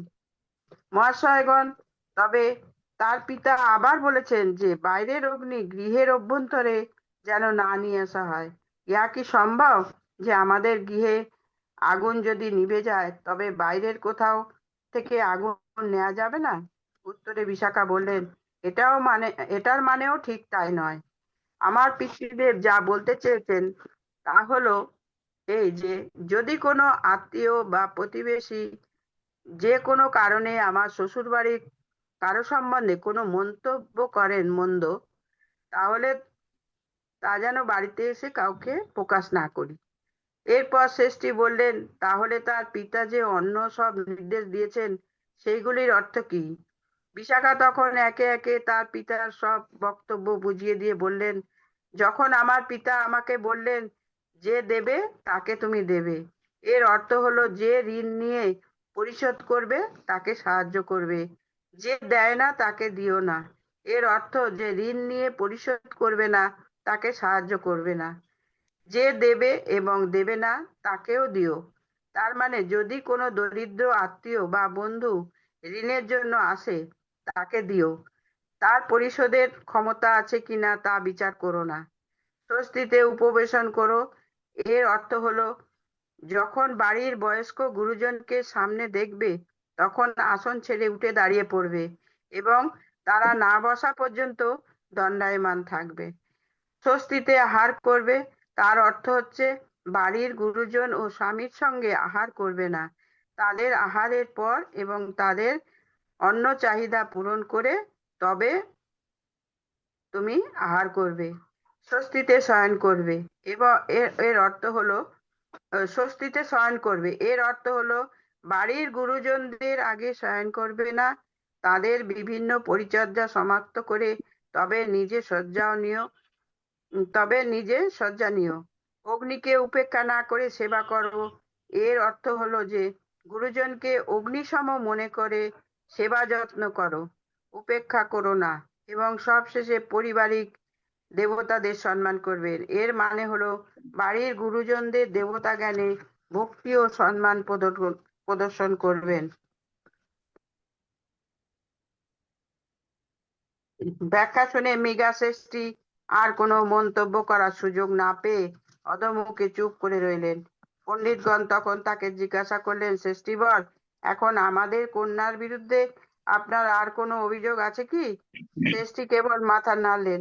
পণ্ডিতগণ বললেন, যদি তিনি দোষমুক্ত হন তাহলে আপনি তাকে অকারণে গৃহ থেকে বহিষ্কার করে দিতে চাইছিলেন কেন? শেষটির উত্তর দেবার আগেই বিশাখা অত্যন্ত বিষণ্ণ হৃদয়ে ঘোষণা করলেন, মহাশয়গণ, যদিও প্রাথমিক অবস্থায় আমার শ্বশুর মহাশয়ের আদেশে এই গৃহত্যাগ করা আমার পক্ষে উচিত ছিল না, বর্তমানে আপনারা যখন আমাকে নির্দোষ প্রমাণিত করেছেন তখন আমি আর এই গৃহে বাস করব না। এই বলে তিনি তার পুরুষ মহিলা চাকর চাকরানীদের আদেশ দিলেন তার পৈতৃক বাড়িতে ফিরে যাবার প্রস্তুতি করতে। মৃগা শেষটি অত্যন্ত লজ্জিত ও অনুতপ্ত হয়ে বিশাখাকে বললেন, মা, আমি অজ্ঞতার কারণে এই অন্যায় অভিযোগ করেছি, আমি আমার ভুল বুঝতে পেরেছি, আমাকে ক্ষমা করো। বিশাখা শান্ত অথচ গম্ভীর কণ্ঠে বললেন, আমি আপনাকে সর্বান্ত কারণে ক্ষমা করলাম।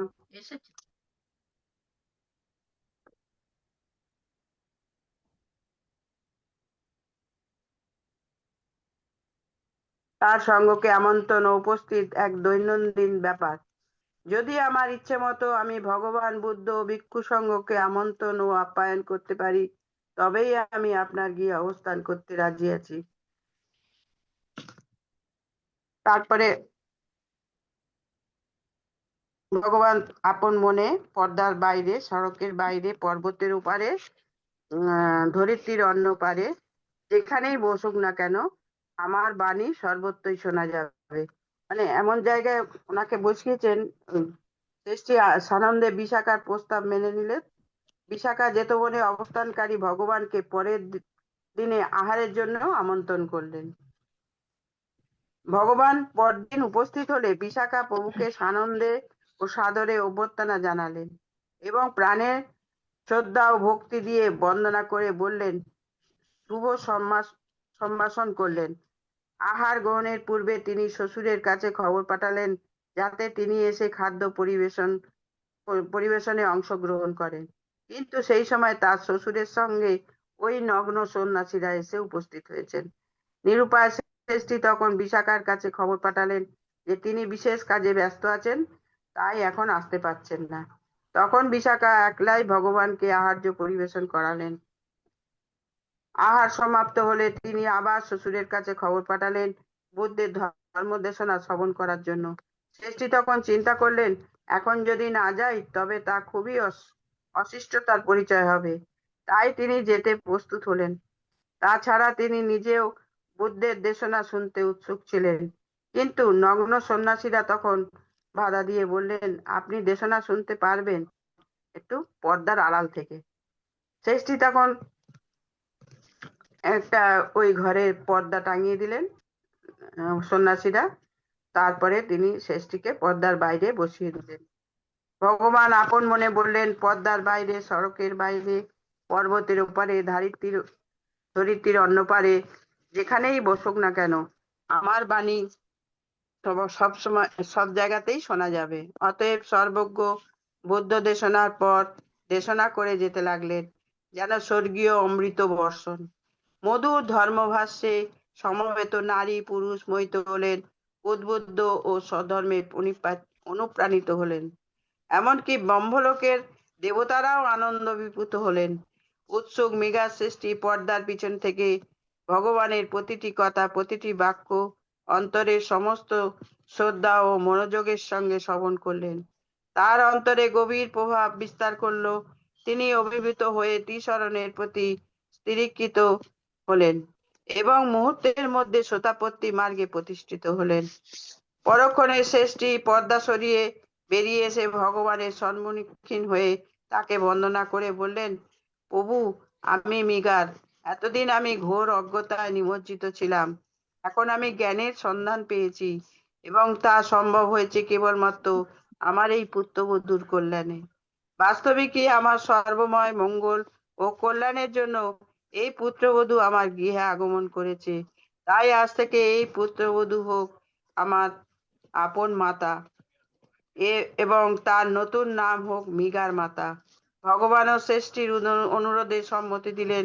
তখন থেকে বিশাখা মৃগার মাতা নামে সর্বজন বিদিত।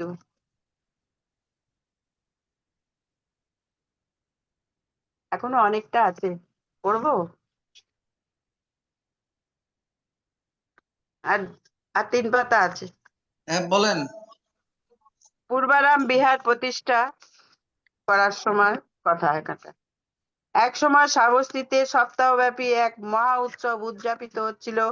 নগরীর আপামর জনসাধারণ তাতে যোগদান করে জাঁকজমকের সঙ্গে আমোদ আহ্লাদে নিমগ্ন ছিলেন। অনেকে জেতবনে গিয়ে ভগবান বুদ্ধকে শ্রদ্ধা জ্ঞাপন ও তার ধর্মদেশনা শ্রবণে উদ্যোগী হলেন। এই সূত্রে মৃগার মাতা বিশাখা ভাবলেন, তিনিও ভগবানকে দর্শন ও তার বাণী শ্রবণ করতে যাবেন। তিনি তাই তার পিতৃদেব দত্ত সেই মহামূল্যবান পোশাক ও অন্যান্য অলঙ্কারে ভূষিত হয়ে এক দাসী সঙ্গে নিয়ে জেতবনের উদ্দেশ্যে যাত্রা করলেন। জেতবনের প্রবেশদ্বারের নিকট এসে তিনি চিন্তা করলেন, এই জমকালো পোশাক ও চকচকে অলঙ্কারাদি পরিধান করে বিহার মধ্যে বুদ্ধ সমীপে উপস্থিত হওয়া সমীচীন হবে না। তাই তিনি সেই পোশাক ও অলঙ্কার খুলে নিয়ে একখণ্ড কাপড়ে একটা বান্ডিল বেঁধে দাসীকে দিয়ে বললেন, এই বান্ডিলটা তুমি এখন রেখে দাও, আমি বাইরে এসে তা আবার পরবো। গন্ধকুটিতে প্রবেশ করে বিশাখা ভগবানকে সশ্রদ্ধ চিত্তে বন্দনা করে এক পাশে উপবেশন করলেন এবং প্রশান্ত ও মুগ্ধ হয়ে তার দেশনা শ্রবণ করলেন।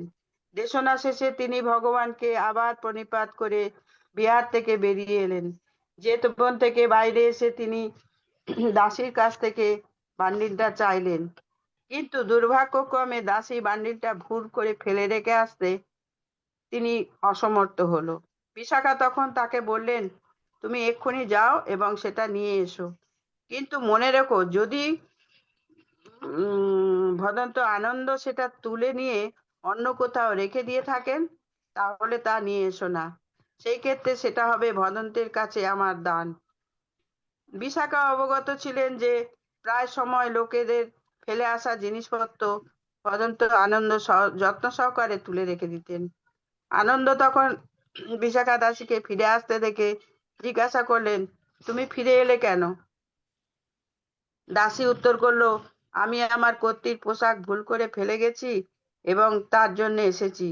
ভদন্ত তখন বললেন, যে ওইখানে সিঁড়ির পাশে আমি রেখে দিয়েছি, ওখান থেকে তুমি নিয়ে যাও। দাসী তা শুনে বলল, ভান্তে, আমার কর্ত্রী বলেছেন যা আপনি স্পর্শ করেছেন তা যেন আমি ফিরে না নিয়ে যাই।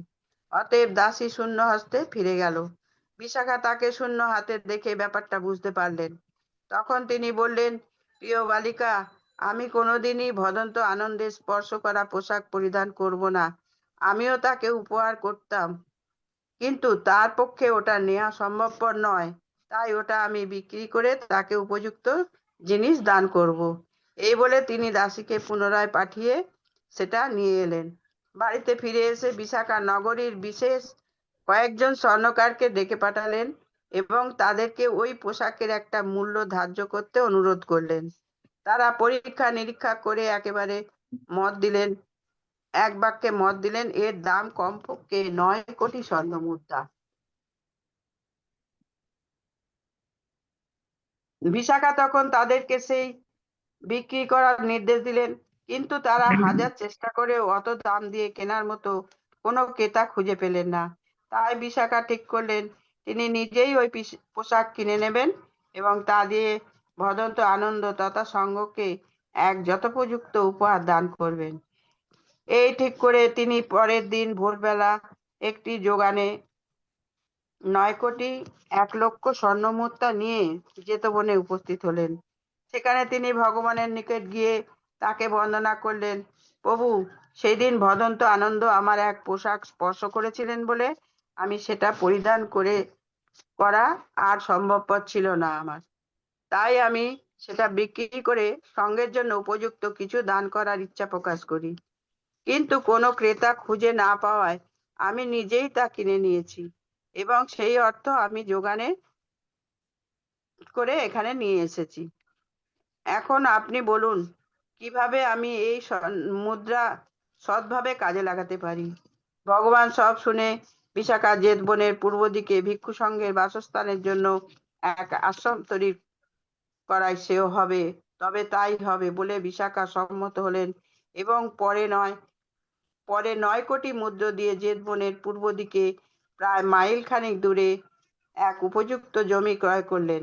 তথায় তিনি আরো 9 কোটি মুদ্রা ব্যয়ে ভগবান ও ভিক্ষু সঙ্গের বাসোপযোগী এক বিহার নির্মাণের মানে বাস করার মতন এক বিহার নির্মাণ করার শুরু করলেন।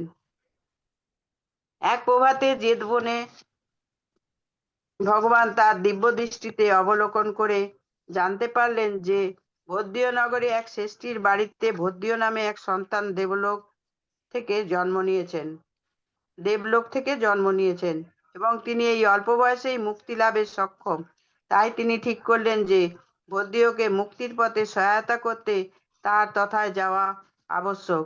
তিনি এইভাবে মনস্থ করে প্রথমে অনাথপিণ্ডিকের বাড়িতে প্রাতরাশ সমাপ্ত করে নগরীর উত্তর প্রান্তের বহির্দ্বার দিয়ে বেরিয়ে যাত্রা শুরু করলেন। এটা তখন সর্বজন বিদিত ছিল যে ভগবান যদি উত্তর দিকে দ্বার ব্যবহার করতেন তখন কেবল দূর দেশে ভ্রমণের পরিকল্পনা নিয়েই করতেন। তাই বিশাখা যখন শুনলেন এই ঘটনা, তিনি তড়া করে নগরীর বহির্প্রান্তে এসে প্রভুর সম্মুখীন হলেন এবং তাকে শ্রদ্ধা জ্ঞাপন করে বললেন, আপনি কি দূর দেশে যাচ্ছেন? ভগবান বললেন, হ্যাঁ বিশাখা, প্রভু, আমি আপনার জন্য বিশেষ আরাম নির্মাণ করাচ্ছি, অনুগ্রহ করে আপনার যাত্রা স্থগিত রাখুন। বুদ্ধ তখন ধীরভাবে বললেন, বিশাখা, এই যাত্রা থেকে আমি বিরত হতে পারি না। তখন বিশাখা বললেন, তাহলে প্রভু, আপনি যাবার আগে অন্য কোনো দক্ষ ভিক্ষুকে এই আশ্রমের নির্মাণের কার্য পরিচালনার দায়িত্ব দিয়ে যান। ভগবান তখন তাকে বললেন, বিশাখা, আমার এই দল থেকে তোমার ইচ্ছা মতো যে কোনো একজনের ভিক্ষাপাত্র গ্রহণ করো। বিশাখা বললেন, যদিও ভদন্ত আনন্দের প্রতি যথেষ্ট শ্রদ্ধাশীল ছিলেন, তথাপি মহামোদগল্যায়ন কর্ম ক্ষমতা ও দৈবশক্তির কথা মনে রেখে তাকেই মনোনীত করে তার ভিক্ষাপাত্র তুলে নিলেন। তখন তবিরকে বললেন, ভগবান তখন স্থবিরকে বললেন, মোদগলায়ন, তুমি আরো 500 ভিক্ষু তোমার সঙ্গে নাও এবং বিশাখার সঙ্গে গিয়ে বিহার তৈরির কাজে সহায়তা করো। ভগবানের নির্দেশ মেনে নিয়ে মোদগলায়ন বিশাখার সঙ্গে ফিরে এলেন, তারপর বিহার নির্মাণ করলেন। ইতিমধ্যে প্রায় 9 মাস বাইরে কাটানোর পর ভগবান যখন জেতবনে ফিরে এলেন, এদিকে বিহার নির্মাণ কাজও সমাপ্ত। কেবলমাত্র জল সঞ্চয় ও সরবরাহ বাকি ছিল। অতুৎসাহী বিশাখা একদিন জেতবন বিহারে উপস্থিত হয়ে ভগবানকে অনুরোধ করলেন, প্রভু, বিহার তো প্রায় প্রস্তুত, সামান্য কিছু কাজ শুধু বাকি। আপনি ভিক্ষু সঙ্গ নিয়ে আগামী 4 মাস আমার নতুন বিহারে এসে বাস করুন। ভগবান সম্মত হয়ে জেতবন থেকে বিশাখার আরামে এলেন এবং ভিক্ষু সঙ্গ সহ তথায় উপাসিকার আতিথ্য গ্রহণ করলেন। এই সময় বিশাখার এক পুরনো বান্ধবী 1000 স্বর্ণ মুদ্রা মূল্যের একটি গালিচা নিয়ে এসে তাকে বললেন, সখী, আমি তোমার এই বিহারে এই গালিচাখানি দান করে শুভ কর্মে অংশ নিতে চাই। এখন বলো কোথায় এটা পাতানো যায়। বিশাখা তখন তাকে বললেন, সখী, এখন আমি যদি বলি আর তো জায়গা নেই, তখন তুমি ভাববে আমি তোমাকে অবহেলা করে এই কথা বলছি।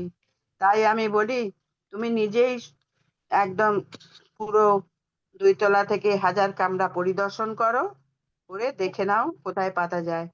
তখন তার বান্ধবী সারা বিহার ঘুরে পরীক্ষা করেও কোনো অরক্ষিত জায়গা খুঁজে পেলেন না। হতাশ হয়ে তিনি কাঁদতে লাগলেন। তখন ভদন্ত আনন্দ পাশ দিয়ে যাচ্ছিলেন এবং ক্রন্দনরত মহিলাকে দেখে খুব অপ্রস্তুত হয়ে তার কারণ জিজ্ঞাসা করলে ঘটনাটি অবগত হলেন। তখন তিনি তাকে আশ্বস্ত করলেন, কল্যাণী, আপনি কোনো চিন্তা করবেন না, আমি একটা ব্যবস্থা করছি।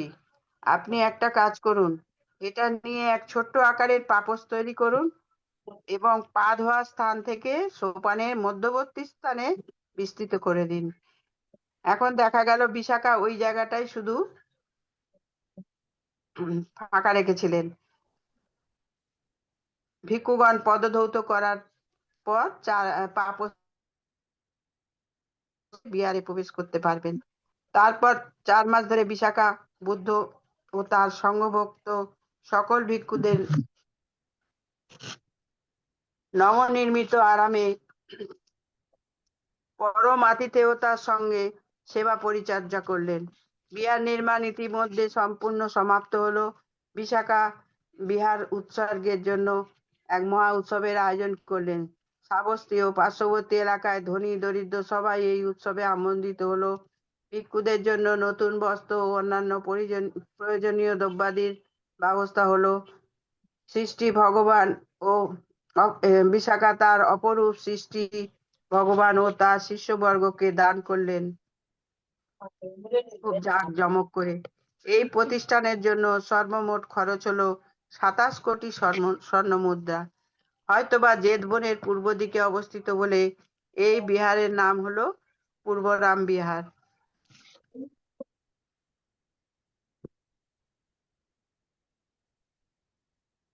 তারপরে আমি বিশাখার 8টি বর সম্বন্ধে আর বলছি না, আমি এখন লাস্ট বিশাখার শেষ জীবনটা বলছি। 8টি বরটা অন্য একদিন বলবো। এক সময় ভগবান বিশাখার পূর্বারামে অবস্থান করছিলেন। সকাল বিকেল লোকের সমাগম, সবাই ভগবানকে দর্শন, বন্দনা, পূজা এবং তার দেশনা শুনতে উৎসাহী হয়ে আসছেন। এরই মধ্যে এক ভোরে হঠাৎ মৃগার মাতা বিশাখা উপস্থিত। তার পরিধানের বস্ত্র বারিসিক্ত, চুল অবিন্যস্ত, তার স্বাভাবিক শান্ত প্রকৃতি খুবই উৎকণ্ঠিত ও বেদনাহত। বিনা বাক্যে তিনি ভগবানের সম্মুখে উপবেশন করে অধোবদনে চুপ করে রইলেন।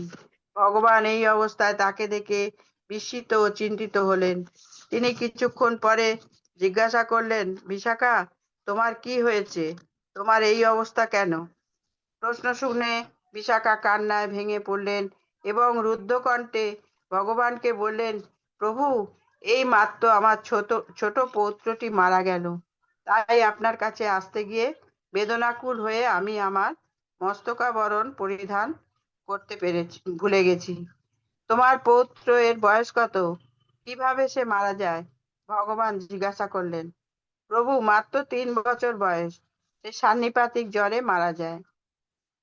বিশাখা তখন বললেন, তোমার তো অনেক পৌত্রপত্নী আছে বিশাখা, তাদের সবাইকে তুমি খুব ভালোবাসো? হ্যাঁ প্রভু, তারা সবাই আমার খুব প্রিয়। শ্রাবস্তীর সমস্ত জনসংখ্যার সঙ্গে যদি আমার আপন সন্তান সন্ততি ও নাতি নাতনির সংখ্যা সমান হয়, তাহলে আমার মতো সুখিকা আর কি হতে পারে? বিশাখা, তুমি কি জানো শ্রাবস্তীতে দৈনিক কত লোক মারা যায়? প্রভু, 9-10 জন হবে মনে হয়, তবে এটা নিশ্চিত যে দৈনিক 2-4 জন তো মারা যায়। বিশাখা, তাহলে একবার ভাবো, যদি শ্রাবস্তীর জনসংখ্যার সমান তোমার সন্তান পৌত্রপত্নীদের সংখ্যা হয়, তাহলে তোমাকে তো প্রতিদিন এইভাবেই কান্না ও দুঃখে কাটতে হবে। বিশাখা তখন কিছুক্ষণ চিন্তামগ্ন হলেন। তিনি ভগবানের কথা রূঢ় অর্থে উপলব্ধি করলেন। জোর হাসতে তিনি ভগবানকে বন্দনা করলেন। প্রভু, আমি বুঝতে পেরেছি আপনার বক্তব্যের মর্ম। আমি শ্রাবস্তীর জনসংখ্যার সমান সন্তান ও পৌত্রপত্নী চাই না, কারণ তাতে আসক্তির পরিধি বেড়ে যাবে এবং তাতে বাড়বে দুঃখের পরিমাণ। যা আমি ভুলে গেছিলাম তা আপনি আবার স্মরণ করিয়ে দিলেন। উত্তর শুনে ভগবান আশ্বস্ত হয়ে মৃদুহাস্য করলেন। কথিত আছে, বিশাখা 10 পুত্র এবং 10 কন্যার জননী ছিলেন। তার এই পুত্র কন্যারাও প্রত্যেকে 10টি করে পুত্র ও কন্যার জন্ম দেন। এই পৌত্র ও পৌত্রীরাও পরিবারের 10 জন করে প্রত্যেকে সন্তানের জনক জননী হন। এইভাবে বিশাল এক পরিবারের বিরাট মহিরুহ হয়ে তিনি বিরাজ করতেন। বিশাখা মোট 120 বছর বেঁচে ছিলেন, কিন্তু তার মধ্যে বার্ধক্যের কোনো বহিঃপ্রকাশ দেখা যেত না। মাথায় কোনো শ্বেতকেশ ছিলই না, এবং তাকে দেখে মনে হতো এক ষোড়শী যুবতী। লোকে যখন তাকে তার সন্তান পৌত্রপত্নী এবং পৌত্রদের সঙ্গে বিহারে, মানে নাতি নাতনি পুতি পুতনি, এইগুলোকেই বলছে আর কি, সঙ্গে বিহারে যেত দেখতো, তখন অনেকেই প্রশ্ন করত, এদের মধ্যে কে বিশাখা? হ্যাঁ, বুদ্ধ তার সঙ্গের জন্য মৃগার মাতা বিশাখা সারা জীবন ধরে স্বতঃস্ফূর্তভাবে নিজেকে সেবায় নিযুক্ত করেছিলেন। বৌদ্ধ ধর্ম সঙ্ঘের প্রতি অপরিসীম মহানুভবতার যে নিদর্শন রেখে গিয়েছেন তা অনন্য ও অনবদ্য। সেই জন্য ভগবান বিশাখাকে তার ধর্মরাজ্যে প্রধান উপাসিকা হিসেবে স্বীকৃতি দিয়ে গেছেন। ভগবান ভবতু সর্বমঙ্গলং, ভবতু সর্বমঙ্গলং, ভবতু সর্বমঙ্গলং। সাধু সাধু সাধু। সাধু সাধু সাধু। সম্মানিত আলোচক মহোদয়া, একটি মূল্যবান এতক্ষণ আলোচনা করেছেন। এই অনেক টাইম লাগলো। বিশাখা সম্পর্কে আমাদের অনেক কিছু জানার বিষয় আছে। সম্মানিত আলোচক মহোদয়ার নিরোগ, দীর্ঘায়ু এবং সুস্বাস্থ্যতা কামনা করছি এই ITSS পরিবারের পক্ষ থেকে। নমস্কার। আমাদের পরলোকগত জ্ঞাতিগণের সদ্গতি কামনা করে এবং যারা রোগে দুর্ঘটনা বিভিন্নভাবে কষ্ট পাচ্ছেন তাদের সুস্থতা কামনা করে এখন পূর্ণ উৎসর্গ করছেন উপাসক ধীমান বড়ুয়া মহোদয় দাদা। নমস্কার। চলুন আমরা সকলে বিশ্ববাসীর উদ্দেশ্যে, বিশ্ববাসীর মঙ্গল কামনার্থে পুণ্য বিতরণে, পুণ্য দানে অগ্রসর হই। ইদাঙ্গো ইয়াতিনাং হোতু সুখিতা হন্তু ইয়াতায়ো উন্নামে উদকাং বাঠাং ইয়াথানিন্নাং পাবাত্তাতি এবমেবাইতো দিন্নাং পেতানাং উপকাপ্পতি ইয়াথা বারিবাহা পুরা পরিপূরেন্তি সাগরাং এবমেবাইতো দিন্নাং পেতানাং উপকাপ্পতি এত্তাবতা চাম্মেহি সম্পদাং পুঙ্গ সম্পদাং সাব্বে দেবা সাব্বে সত্তা সাব্বে ভূতানুমোদন্তু সাব্ব সম্পত্তি সিদ্ধিয়া আকাশাট্টা চ ভূম্মাট্টা দেবানাগা মহেদ্দিকা পুয়্যাং তাং অনুমোদিত্বা চিরাং রাক্ষন্তু শাসনাং চিরাং রাক্ষন্তু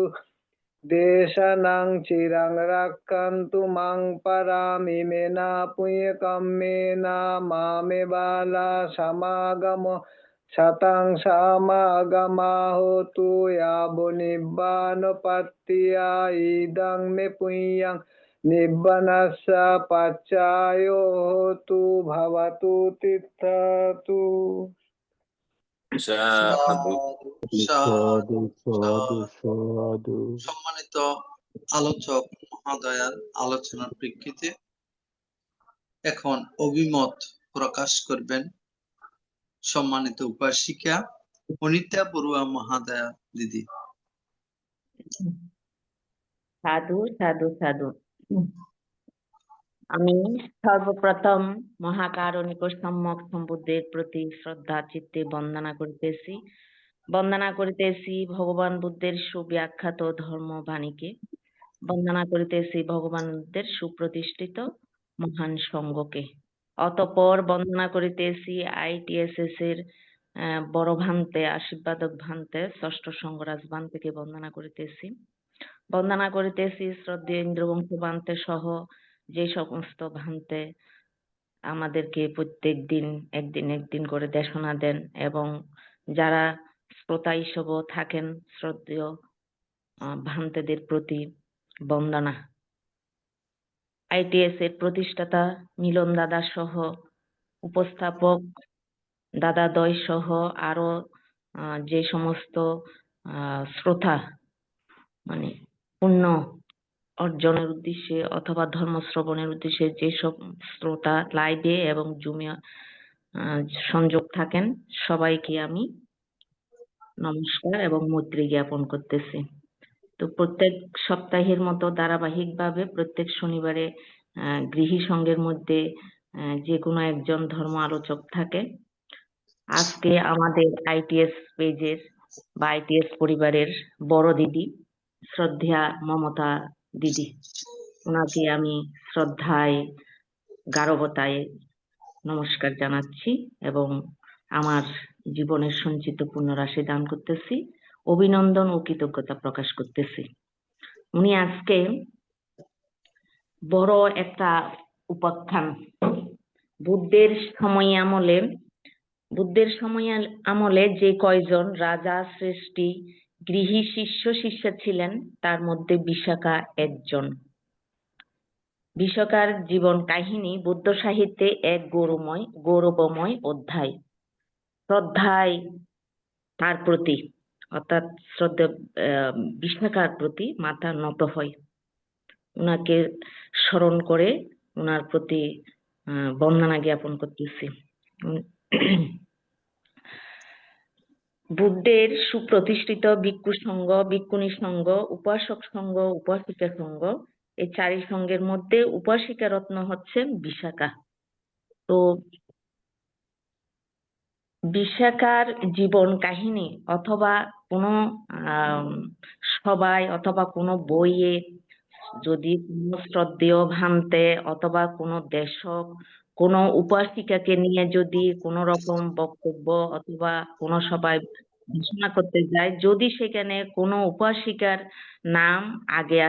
নাম আসে তার মধ্যে আগে শ্রদ্ধেয় পূজনীয় বিশাখা গৃহী সংঘ মধ্যেই উপাসিকা বিশাখার কথা আগেই স্মরণ করে দেয়, মানে উপাসিকাদেরকে আগে বিশাখার জীবন কাহিনীটা বলে, বা উনার বুদ্ধের সময় আমলে উনার যে শ্রদ্ধা, উনার যে কাহিনী, এগুলো আমাদেরকে বলে। তো আমি বিশাখাকে নিয়ে আলাদাভাবে, মানে বিশাখাকে নিয়ে যে দিদি যে বইটা, যে উপাখ্যানটা আমাদেরকে শোনাইয়েছেন, এটা অনেক বড় আলোচনা, অনেক বড়। দিদি খুব সুন্দর করে বলেছেন, ধাপে ধাপে ধাপে। তো আমি সময় বেশি নেওয়া ঠিক হবে না, এটা দীর্ঘ আলোচনা হয়েছে, সময় এখন 10টা বাজতেছে, আমি সময় বেশি নিব না।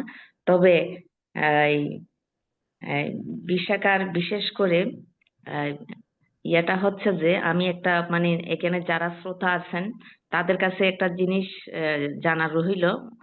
বুদ্ধের সময় আমলে গৃহী সঙ্গের মধ্যে 3জন উপাসিকা, মানে এই মহা লতা প্রসাদন, এই যে ইয়াটা, একটা হচ্ছে যে সবচেয়ে প্রথম হচ্ছে যে বিশাখা, তারপর হচ্ছে যে রানী মল্লিকা দেবী, তৃতীয় জনটা কে, ওই যার নামটা যদি কেউ বলতে পারেন কাইন্ডলি একটু বললে ভালো হবে।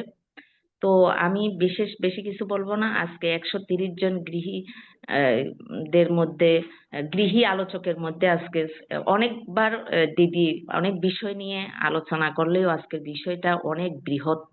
এটা মানে উনার নামটা মুখে উচ্চারণও মানে অনেক বিষয়। এই বিশাখা বুদ্ধের সময় এবং ত্রিপিটক আজ থেকে প্রায় 2500-এর উপরে, 2500 মানে 2500-এর উপরে, এই যখন ওই বুদ্ধের সময় আমল আলোচনা করতে যাই, বিশাখার কাহিনী, জীবন কাহিনীটা চলে আসে। তো উনার সবচাইতে বেশি ইয়াটা আমাকে মর্ম স্পর্শ করছে, সেটা হচ্ছে উনি 120 বছর বয়সীও ষোড়শ নারীর মতো, উনি 20 সন্তানের জননী। তো উনি ভিক্ষু সংঘের জন্য যে 8টি বর প্রার্থনা করে, এই প্রার্থনা উনি অনুযায়ী উনি সেবা করেছেন। তারপরে পূর্বারাম বিহার তৈরি করে দিচ্ছেন, মিগার মাতা নামে স্বীকৃতি লাভ করেছেন, এবং যে কোনো সময় মানে বুদ্ধের কাছে গিয়ে যে কোনো বিষয়ে বুদ্ধের সাথে আলাপ আলোচনা করেছেন। উনি একজন মহানারী। তো উনাকে আমি শ্রদ্ধায় স্মরণ করতেছি। উনাকে নিয়ে আমাদের বাংলাদেশে মাননীয় অষ্টম সংঘরাজ শিলালঙ্কার ভান্তেও একটা বই লিখেছেন। তো দিদিকে আরো একটু জিজ্ঞাসা করি, দিদি আজকে যে বইটা পড়েছেন, শোনাইছেন, এই বইটার লেখকের নামটা একটু বলবেন কাইন্ডলি, আর ওই মহালতা প্রসাদনের তৃতীয় ব্যক্তিটা একটু কেউ যদি জানেন বলবেন। আমি শ্রদ্ধেয়া দিদির প্রতি নমস্কার এবং পুণ্যদান করতেছি। সবাইকে নমস্কার, আমার মতামত এখানেই শেষ করলাম। তুমি থেরিগাতাতেও পাবে, আর বুদ্ধ যুগের 10 অসামান্য নারী বলে একটা বই আছে, মনমতো কুমার বড়ুয়া। মনমতো কুমার বড়ুয়া, আচ্ছা। হ্যাঁ, আমি যে বিশাখার 8টি বর সম্বন্ধে ওটা আর কি বলা হয়নি, ওটা খালি বাকি রয়ে গেছিল। অসুবিধা নাই দিদি, অনেক বলছেন, অনেক সুন্দর করে বলছেন, এগুলা মোটামুটি সবাই জানা একটু এগুলো 8টি বর সম্বন্ধে অনেকেরই জানা, এগুলো আমরা অষ্টশীল নিতে যাই তো, বান্তেরা বলেন 8টি বর সম্বন্ধে। তারপরে ওই পূর্বারাম যে গৃহ বানিয়েছিলেন, এগুলো সব শুনেছি, কিন্তু বইতে কোনোদিন মানে সেরকম ভাবে পড়িনি। এই বইটা নতুন পাওয়ার পর থেকে দেখলাম বিশাখা আছে। আগে বলেছিলাম মানে মহাপ্রজাপতি, গৌতমী, সুজাতা, এগুলো সব পেয়েছিলাম। এই বিশাখাটা নতুন বইটা পেয়েছিলাম বলে তখন আমি ঠিক করলাম যে বিশাখাটা একদিন বলবো। আগে তো বই মানে টুকরো টুকরো করে আগে জেনেছিলাম সবকিছু, বান্তেদের কাছে যেটুকু। এখন বইটা পাওয়ার পরে আমি পুরো বুঝতে পারলাম বিশাখাটা। খুব ভালো ঠিক হয়েছে আছে, দিদি, ধন্যবাদ। আপনার নিয়ে আমরা পুনঃ হ্যাঁ, আবার তুমিও ভালো থাকো, ওকে সুস্থ থাকো। হ্যাঁ, ওকে। সাধু সাধু সাধু। ধন্যবাদ দিদিকে। এখন অভিমত প্রকাশ করছেন ধীমান বড়ুয়া দাদা। উপাসক নিমান বড়ুয়া দাদাকে আহ্বান করছি। আজকে স্বধর্ম আলোচনার মাধ্যমে ITSS এর সৌজন্যে অমৃতময় মূর্তি চিত্তে ধর্মদান করলেন ITSS এর নিয়মিত শ্রোতা ভারতের পশ্চিমবঙ্গের হাওড়া জেলার অন্তর্গত সাঁতরাগাছিতে অবস্থিত সদ্ধর্মপ্রাণ বড় দিদি মমতা বড়ুয়া। গৃহী সংঘের পক্ষে সহজ সরল ভাবে ফেরিঘাটা থেকে বিশাখা বিভিন্ন দিক কুশল দিক আলোচনা করে জ্ঞাত করালেন। নতুন কিছু জানা গেল। ITSS এর পক্ষ হতে গৃহী সংঘের আলোচনায় আলোচক বড় দিদির প্রতি আমরা অশেষ কৃতজ্ঞ ও অভিনন্দন জানাই।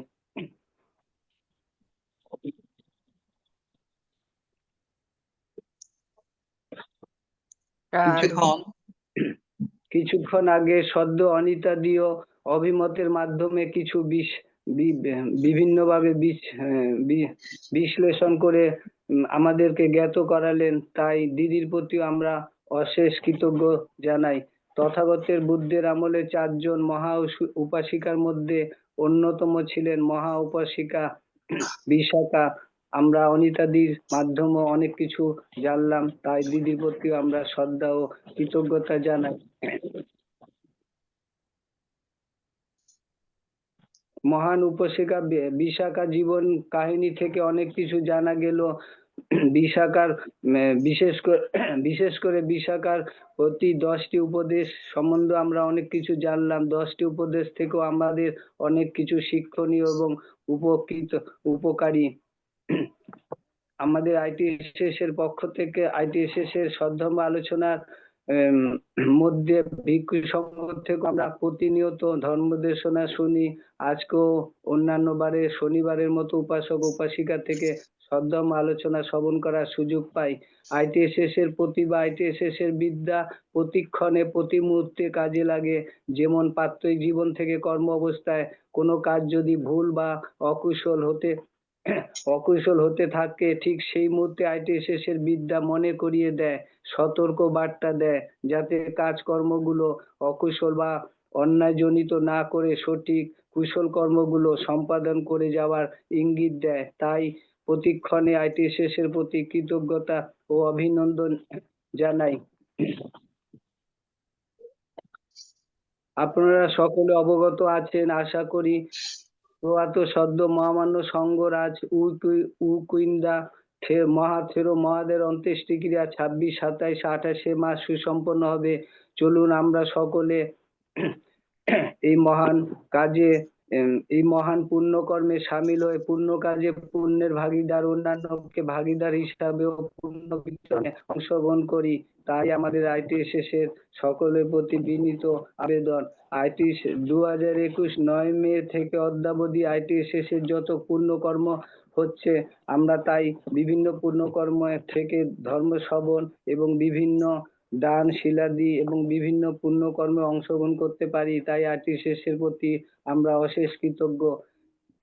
ITSS এর মাধ্যমে অনেক কিছু আমরা ITSS থেকে জানতে পারি। ধর্ম শ্রবণ ছাড়াও বিভিন্ন পুণ্যকর্মে অংশগ্রহণ করতে পারি, সেটা ITSS এর মাধ্যমে আমরা। তাই ITSS এর প্রতিভা খুবই অনবদ্য এবং খুবই শিক্ষণীয়। ITSS থেকে আমরা অনেক কিছু জানতে পারি। তো আজকে যে আমাদের সদ্য দিদি বিভিন্ন আলোচনা করলেন ফেরিঘাটা থেকে বিশাখা, তো আমরা অনেক কিছু জানলাম। দিদির প্রতি আমরা অনেক কৃতজ্ঞ যে অদূর ভবিষ্যতে দিদি আমাদেরকে এরকম আরো মূল্যবান কিছু এরকম আলোচনা করে যাবেন। খুবই শিক্ষণীয়। দিদির থেকে আমরা অনেক কিছু জানলাম। দিদির প্রতি আমরা ITSS এর পক্ষ থেকে অশেষ কৃতজ্ঞতা ও অভিনন্দন জানাই। এখন সমাপনী বক্তব্য ITSS পেজের প্রতিষ্ঠাতা কল্যাণ মিত্র শ্রদ্ধেয় মিলন বড়ুয়া মহোদয় দাদাকে নমস্কার জানাচ্ছি। এই সমাপনী বক্তব্যের পরে আমাদের অনুষ্ঠানের সমাপ্তি ঘটবে। নমস্কার। ধন্যবাদ আমাদের উপস্থাপক বিষয়ক উপদেষ্টা মহোদয় প্রবীর সিংহ দাদাকে আমাকে কথা বলার কিছু বলার সুযোগ দিয়েছেন। আজকে ITSS এর নিয়মিত আলোচক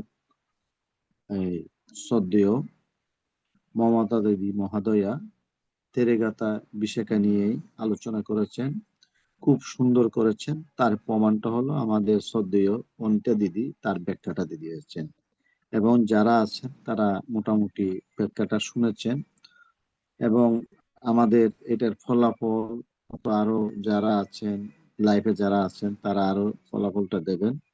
তো বিশেষ করে আমাদের যিনি বলছেন যে আমাদের আগামী মার্চ মাসের 26, 27, 28 তারিখের যিনি শঙ্করাজ বান্তে অন্ত্যেষ্টিক্রিয়া ক্রিয়ার জন্য আমরা ITSS এর পক্ষ থেকে বিভিন্ন পণ্য প্রায় 1 টন প্লাস জিনিস আমরা পাঠাচ্ছি। সেটা নিয়ে যাবেন আমাদের বুঝাই দেওয়ার জন্য শ্রদ্ধেয় উপস্থাপক বিষয়ক উপদেষ্টা প্রবীর সিংহ মহোদয়। উনি ওইখানে নিজেই বুঝাই দিয়ে দেবেন প্রায় 1 টনের মতন মাল প্লাস। তাই আমি আরো একটি সুখবর হলো আমরা ITSS এর ডোনারদের মাধ্যমে সেই অর্থদানগুলো দেওয়া হচ্ছে। যেরকম আমাদের শ্রদ্ধেয় নীলিমা দিদি, দেবী দিদি, ফাল্গুনী দিদি, মমতা দিদি, গোপা দিদি, অনিতা দিদি, শ্যামল দাদা এবং দীপ্তি দিদি, আরো কয়েকজন দাতারা আছেন। এর মধ্যে দিচ্ছেন আমাদের 26 তারিখে যে অনুষ্ঠানের প্রথম দিনেই আমাদের বিমন দাদা তার মা বাপের উদ্দেশ্যে অস্ত্র পুরস্কার দান, এবং 28 তারিখে দিচ্ছেন আমাদের শ্রদ্ধেয় নীলিমা দিদি মহাদেবের দান এবং অস্ত্র পুরস্কার দান, এবং তারাপুর সহ বিভিন্ন কল্পতরুর সামগ্রিক আয়োজনগুলো ওনারা করতেছেন। আরেকটি সুখবর হলো আমাদের ITSS এর পক্ষ থেকে রামু সীমা বিহারে যেখানে 1000টা বুদ্ধ আছে, এখানে 11টা পর্যন্ত বুদ্ধ ডোনেশন আমাদের ডোনাররা দিবেন বলে আমাদেরকে প্রতিশ্রুতি দিয়েছেন। এবং আরো একটা জিনিস হলো ওইখানে 11টি বুদ্ধের আমাদের লিস্ট চলে এসেছেন। আর একটি বুদ্ধ টালিন থেকে আগামী মাসে যিনি নীলিমা দিদি মহাদয়া দ্বিতীয়বারের মতন সপুরি বুদ্ধ পাঠাচ্ছেন। আগামী মাসে হয়তো যদি পাঠান হয়তো আমাদের মার্চ এপ্রিলের মধ্যে হয়তো আমাদের বুদ্ধ প্রতিবিম্বগুলো চলে আসবে, হয়তো আমরা এখানে আমরা হ্যান্ড ওভার করবো। এগুলা একমাত্র আমরা পাচ্ছি কিসের জন্য? এটা আমাদের সম্মানিত এই ভিক্ষু সংঘরা আমাদের ITSS কে ধর্মদান করেন ডোনাররা, তারপর সম্মানিত যারা প্রতিদিন অংশগ্রহণ করেন, প্রশ্ন করেন, তার পরিপ্রেক্ষিতে আমাদের ডোনাররা আমাদেরকে সে অর্থদানগুলো আমাদেরকে পাঠান, এবং সবকিছু পাঠাই দিয়ে আমরা সেটার অংশীদার হয়ে সাধুবাদ বলে। যেরকম আজকে মমতা দিদি প্রায় 1.5-2 ঘন্টার মতন আলোচনা করেছেন। উনি এমন একটা বয়সে এসে আমাদের বুঝতে হবে সে কোন বয়সে সেই বিষয়টা নিয়ে আলোচনা করেছেন। কিন্তু আমরা যদি সকলে বলি যে আপনি করেন নিজের থেকেও তো একটু করতে হয়। তো আমি আগামীবার আমি দিদিকে বলবো, আমাদের যে দিদিটা আমাদের শ্রদ্ধেয় অনিতা দিদিকে বলবো, মানে কোনো অজুহাত না দেখাইয়ে আগামী শনিবার যেন আমাদের শ্রদ্ধেয় অনিতা দিদি আলোচনা করেন, যতটুক জানেন ততটুকু যেন আলোচনা করেন। আমি তার মুখ থেকে সে আলোচনাটা শুনতে চাচ্ছি। শুধু আমি নয়, ITSS এর প্রায় 6800 প্লাস ফলোয়ারের কাছে সেই আলোচনাটা আমি পৌঁছে দিতে চাচ্ছি। আমি অনুরোধ করব অনিতা দিদিকে সেই আলোচনাটা যেন কোনোভাবে যেন মিস না করে এবং অজুহাত না দেওয়ার জন্য বিনীত অনুরোধ জানাবো। আমাদের শ্রদ্ধেয়া অনিতা দিদি যেন আমার কথাটা যেন গ্রহণ করে নেওয়ার জন্য বিনীত অনুরোধ জানাচ্ছি। তো এই যে আমাদের বয়স্ক একটা মানুষ 60 প্লাস, উনি যে আজকে এত সুন্দর করে আলোচনাটা করেছেন, সেটা আগামীকাল আপনারা ইউটিউবের মধ্যে পাবেন। সকলে যারা আছেন লাইক সাবস্ক্রাইব করবেন ইউটিউব থেকে। তো আর দিদির জন্য পুণ্যদান 69 করবেন। Over 69 over 69 over. তো এই যে এত সুন্দর করে যে উনি ধৈর্য ধরে যে করেছেন, তাহলে আমরা ওনার ছেলের বয়সী, ভাইয়ের বয়সী, সন্তানের বয়সী, তাহলে আমরা কেন পারবো না? সেটা ধরে সকলের এগিয়ে আসার জন্য বিনীত অনুরোধ জানাচ্ছি। আর ওনার ভাইয়ের খুব অসুস্থতা, সকলে ওনাদের জন্য পুণ্যদান করবেন। আর সবচেয়ে বড় জিনিস হলো আমাদের আশিম বুদ্ধরক্ষিত বান্তের অসুস্থতার জন্য সকলে পুণ্যদান করার জন্য বিনীত অনুরোধ জানাচ্ছি। তা আজকের মতন আমরা অনুষ্ঠান এখানে সমাপ্ত ঘোষণা করব। আর অনিতা দিক থেকে আমরা শুনতে চাচ্ছি সেইটা ঠিক আছে কিনা ঠিক হ্যাঁ, নাই সেটা একটু জানার জন্য। সামনের শনিবারে অনিতা দিদির কাছ থেকে শুনবো আমরা। হ্যাঁ দিদি, সকলে বলেন দিদি, অনিতা দিদিও আমাদেরকে যেন একটু আশ্বাস শুনতে দেন। পাচ্ছ অনিতা? হ্যাঁ, উনি মাইক খুলেছেন, কিছু বলবেন আর কি দিদি? কই খোলেননি তো? খুলছে দিদি, মাইক খুলছেন। উনি এখন একটু নার্ভাস আছে আর কি, এর জন্য না উনি এখনো মাইক খুলে নাই। হ্যাঁ তুমি তো আমার হ্যাঁ থেকে দিদি, কত ছোট, নার্ভাস হলে হবে? হ্যাঁ দিদি একটু বলুন। উনি আমাদের ছোট্ট বোন, উনি যেন আগামী শনিবারে যেন ওই ধীমানও একদিন বলতে হবে, ধর্মালোচনা করবে। ধীমানকেও বলতে হবে একদিন। হ্যাঁ দিদি, অনিতা ধীমানও দিদি অনেক আপনি সুন্দর মাইকটা বলে, প্লিজ একটু খুলুন দিদি। সবাইকেই বলতে হবে। শ্রদ্ধেয় অনিতা দিদি মহাদয়া,